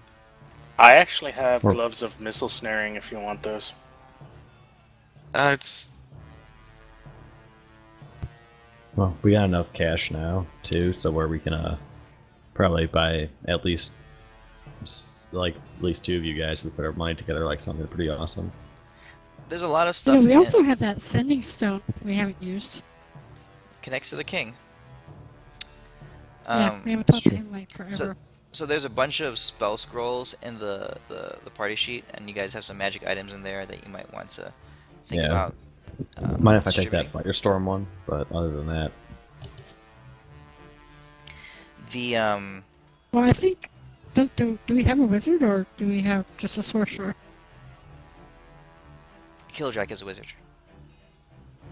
okay, Well, you never should mind. save He all can the take it scrolls too. for him. Yeah, Well, it doesn't matter who casts it. I mean, yeah, it's a cleric and a Well, no, wizard you spell. learn it from the scroll. oh, okay. Hero's Feast is there too. Insect Plague. I can cast Yeah, up you should to save all the scrolls. up to You- 5 spell levels on this ring. What do you want? Some shields in there? Do you want some? Wait, you can put shields in them, Yeah, Yeah. so you can they're put level shields 1 in them, reaction spell. and then I could put those on myself, and I could become Tank Man. You can only have one shield. It's a Well- shield spell. Shield spell, so I have a shield and a shield spell. Now, Deimos, it does take an attunement spot though. Ah, never mind then. Never The ring mind. takes one attunement spot. I mean, it's a pretty sweet ring. You can actually hack the game pretty hard with it if you want to. Yeah, but that would be stupid. That's no fun. Because there's some sweet spells out there, like other classes can cast into it. If you guys find yourself like a druid or something, and he can cast a druid spell into it. And if you're attuned to the ring, you can basically cast that spell the one time. That's pretty sweet. Okay, I gave you guys your experience. I'm gonna hold you off leveling until after this big fight. I don't want you guys to be a level 11 for it yet. So Okay, that's pretty much it. sounds good. I'm actually looking forward. This thing seems pretty awesome. Yeah, I mean, like I've had every character you've encountered, all the pirates, all the admirals and stuff. They're all built. They all have stats and stuff like that. Some of them are pretty crazy, but they all have stats and everything's fightable. Okay, sweet. So you guys can I actually don't know how the fight's gonna go. I have the basic larger events that are gonna happen kind of planned out, but how you guys decide to interact with that or not or choose not to, that's all up to you. If we don't help at all, will the Waterdeep win? Probably. That's a pretty safe assumption. Let's just put it that way. Yeah, I don't plan So on if we letting get those our 3 two pirate friends pirates die. out of there, if we get 3, if we get all the 3 pirates and boards out that we want out, convince them to leave, then it's most definitely going to be a loss for the other little leftovers. That's what Here's you, what I'm thinking. That's what you gather. Now, you don't know, first of all, you don't know if all the pirate lords are here. You don't even know who's gathered here yet. And second, you can tell that Admiral Vorselin, the fleet admiral, he's got some intent here. So a full victory for him, you know, we'll see what his motivations are and what he wants to do. What I'm thinking is we should weaken the Waterdeep Navy now a little bit since we already weakened the pirates. We can probably take the pirates one-on-one, like each pirate lord. Yeah, but we can. How? You want to kill a bunch of people that are probably innocent? I mean, fighting's fighting. And my god said fighting's good. I mean, seriously, I can't fight people for no They're reason. soldiers. I haven't done anything. They're soldiers, so this is what they signed up for. This is what they're getting paid for. If you didn't want to die, if you didn't want to fight, then, you know, you should have become a shoemaker or something. User disconnected from your channel. Still, that's not something I'm gonna do. I say we just get out. Look, I at least want to capture the fleet admiral because he might know some shit about what's going on in Waterdeep. If you try to capture him, you're just gonna make an enemy of Waterdeep. I never said I was Already gonna kill him. enemies. We're already, honest to God, we're already enemies. We did get 10 of their people. We did get 10 of their people killed. They have seen us with the pirates, we so helped them. technically we're enemies. No, you're making assumptions. Well, you guys don't really know what's going to happen, but whatever you guys choose to do, believe me, there's going to be lasting repercussions, no matter who wins, or doesn't win, or which characters go free, or whatever. There's going to be there's going to be lasting repercussions regardless of what you choose.